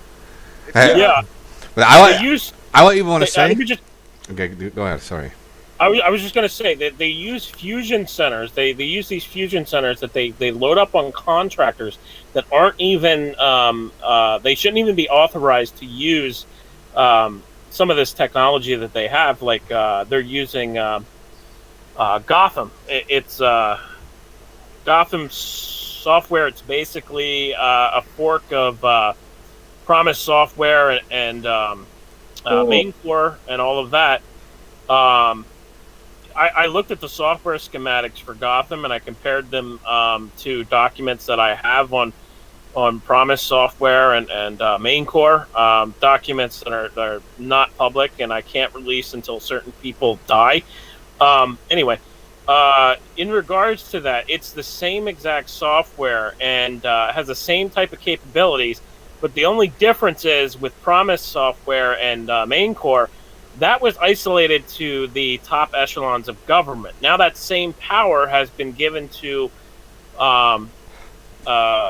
just subcontractors in agencies, and they work as subcontractors for fusion centers across the U.S. I just call it companies for people to understand. Like these are subcontractors. These are companies or commercial entities contracted by the government. Well, they're not always companies. They're shells in most cases, and when it comes back to it, they set up a shell company and say that they're doing one thing, and then they're really doing subcontracting work for the government, spying. And I'm just really shocked to know that these subcontractors have the same ability that that people had with the ability with Promise and Main Core software to track people, and they have the ability to open up connect you from one person to the next using phone numbers and online data and metadata, as Local Leak said. I mean, it's fucking nuts, man. Yeah, and, because you hide it under right. You hide it under advertising schemes. Try say on the phone a sentence with bomb and president in it. Yeah, just don't do it. You already got locked right now. Don't do that. Nobody fucking follow that advice. That's really. You already got locked right now. They're already like literally. They know you just said that. But yeah. Yeah. You just. Every alarm bell will go off there. Yeah, it just went off on like 20 different locations. But I can already say like they're hiding that part under the advertising scheme, right? They're not collecting your private data. No. They're linking everything for advertisers to learn more about their customers and stuff. But at the same time, they're giving governments access to that advertising scheme, and the government can do whatever they want with it.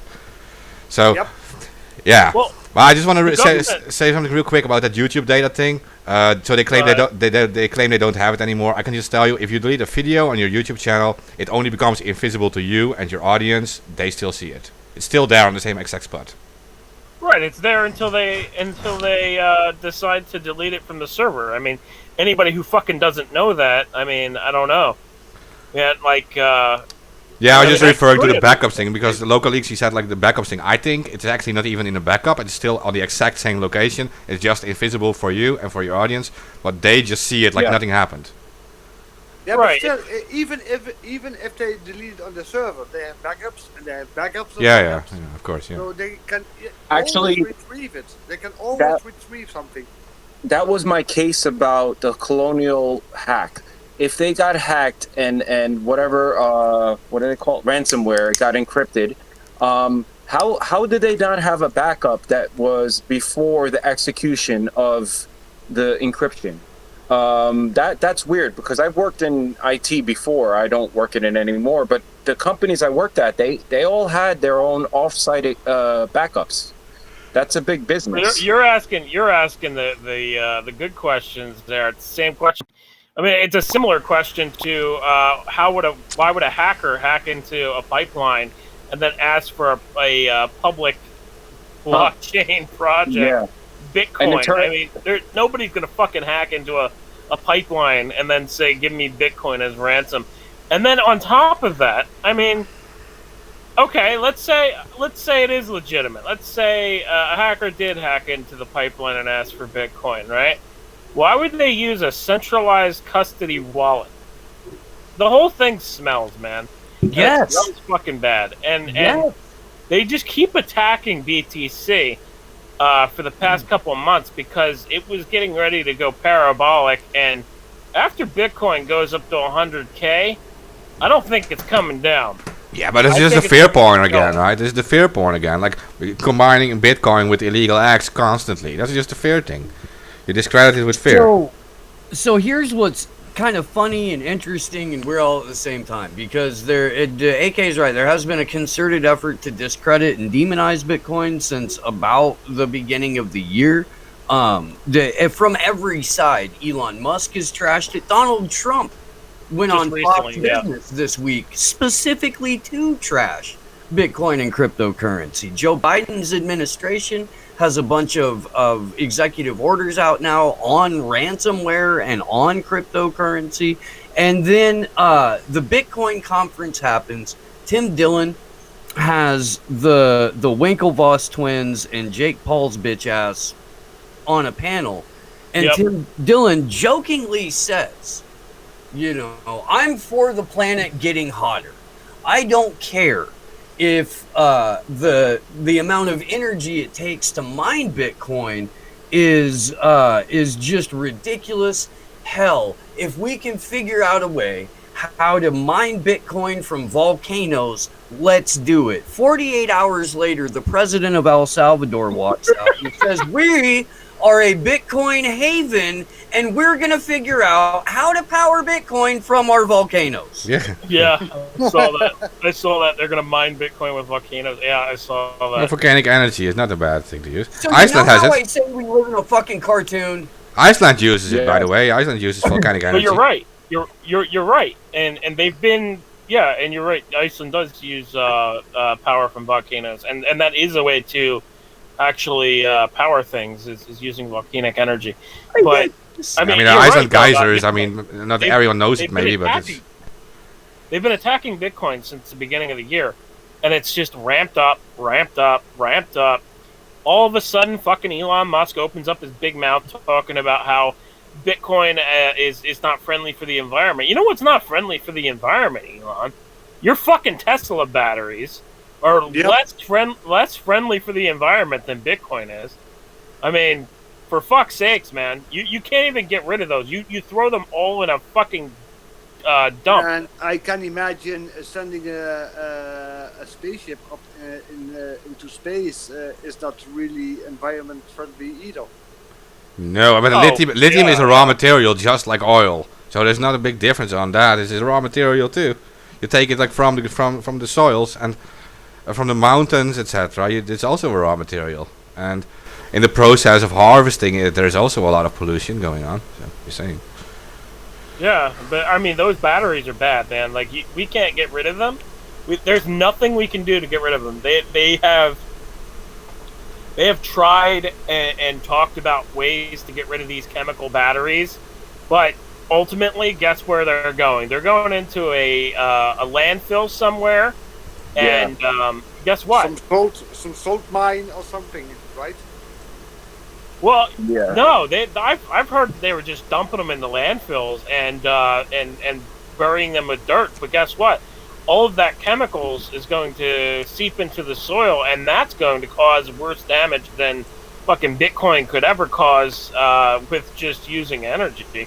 And it's such a joke too. All these fucking mainstream pundits open up their mouth and say Bitcoin uses XYZ energy, and then we have scientists and engineers who say you can't measure the actual amount of energy that Bitcoin uses because we don't fully know all of the miners and where and what they're using, and and it's so stupid. These people are so dumb. Well, dumb. I think it's on purpose. They don't want to lose their energy monopoly, where Bitcoin miners or crypto miners in general are trying to invent solutions to create energy, to create independent energy, to mine stuff. But they want an energy monopoly. That's what they always had. So they're not actually stupid to say it. They want it. They want to keep it. Everything good and well with saving the environment, but aren't we a little late? I mean, These people care nothing about saving the environment. They should have started in the 70s already with and saving the planet. and the whole thing with the carbon dioxide causing global warming. There's a couple of ice core data graphs, and the carbon dioxide went up after temperature, and there's a theory for that, which is like the ocean is like a big bottle of soda, and if the temperature is higher, more of the carbon dioxide gets out, right? So carbon dioxide is a result of heating of the ocean. Anyway, so when I looked at, someone said they debunked it. Oh, it's been debunked. And I read the article. I don't know if it was on, I forget where it was, debunking this thing. And they said, well, we don't know because the range of the accuracy of the ice core data has like plus or minus 500 years or whatever, right? So then I go, well, then how does that prove that the carbon dioxide is causing the heating in the first place? Like, if I can't disprove it, you can't prove it then. Yeah. Now we are all super into saving the environment, but back in the 60s and the 70s, they were dumping the whole shit, oil and all other chemicals in the rivers. Yes, I don't believe that they're interested in saving the environment at all, because this all has to do with carbon credits. Because it's very simple. You have a physicist, and he's also a math professor. He's called Freeman Dyson. He actually came up with the whole thing of a Dyson sphere, like in space and stuff, like a thing that. Right. So Freeman Dyson says, like, to remove the whole carbon, the CO2 problem, you just have to plant trees. You need about 1 billion trees to fix it. So you just plant trees, but instead of planting trees, which is not a harmful thing at all, you can always plant trees, right? That's not a bad solution. But instead of doing that, they're talking about carbon credits and reducing emissions, except if you're in wealthy countries and you can just buy carbon credit certificates. But if you're in poor countries, you have to limit your production, so you can never be economically successful, right? Especially in a country like India. Actually, they are cutting down trees. Look at the rainforest. Yeah. Does it sound? Does 1 billion trees sound a lot? Because it's not. Look at that Greta Thunberg lady. She has like like 10 million followers on Twitter. If each of them plants 100 trees, you're at 1 billion trees. So, yeah. Yep. Yeah, and Oh my even God, in history. Greta, the environment troll. How dare you? Yeah, we have I said it publicly, but my Twitter is gone now. But I said it to her, like, definitely 10 million followers. You plant 100 trees each, you have 1,000 million trees, which is 1 billion trees. That's what we need to save the environment. If you're actually interested in that. They also have in the past data time periods where the carbon dioxide was triple what we have now, and the temperature was very low. The one thing that the UN and the science community has done in physics also is that they've put a wall against the idea of the sun having an electromagnetic effect, not just radiation and heat. There's also like an inductive charger, like your phone you could charge with the wireless charging. electrical currents do affect the sun. And this is what they've been finding out more recently, because a lot of these theories of the dark matter aren't really explaining things correctly. But it's not until I think the next time, I forget, it's 2024 or something like that, when the UN does their next study of the climate, that they're going to actually start counting these other forces that they ignored. So right now we have a science that is, whatever you call it, just like with COVID, right? All the doctors agree. No, not all the doctors agree. It's just like the big group lumps everyone together as a consensus. So the same thing with global warming. There was a lot of scientists that said, no, we don't believe in this. And they had to sue to get their name removed from their consensus. Yep. Because there is a handful of scientists that have the credibility, and they claim what they claim is true. Yeah, Right. well, I mean, Monsanto, for example, has its own team of scientists, and whenever people say that glyphosate causes cancer, they will have 500 of their own scientists prove Right. that it doesn't. Yeah, Yeah. Oh the my person was God! there. Don't get me started about that, because all these universities, they always do research about cancer, blah blah blah, right? And for example, and there was a few years ago, they say if you throw something on the barbecue and it's getting charred, it causes cancer. And a few months later, they were saying exactly the opposite. And I was like, make up your fucking mind. Does it cause cancer or doesn't it? Well, you remember the smoking lobbies paying scientists in the early what was it, 50s. 1960s, 50s, Yeah, yes. where they paid them they paid them to literally say that smoking cigarettes does not cause cancer. 4 out of The 5 WHO. doctors prefer Camel.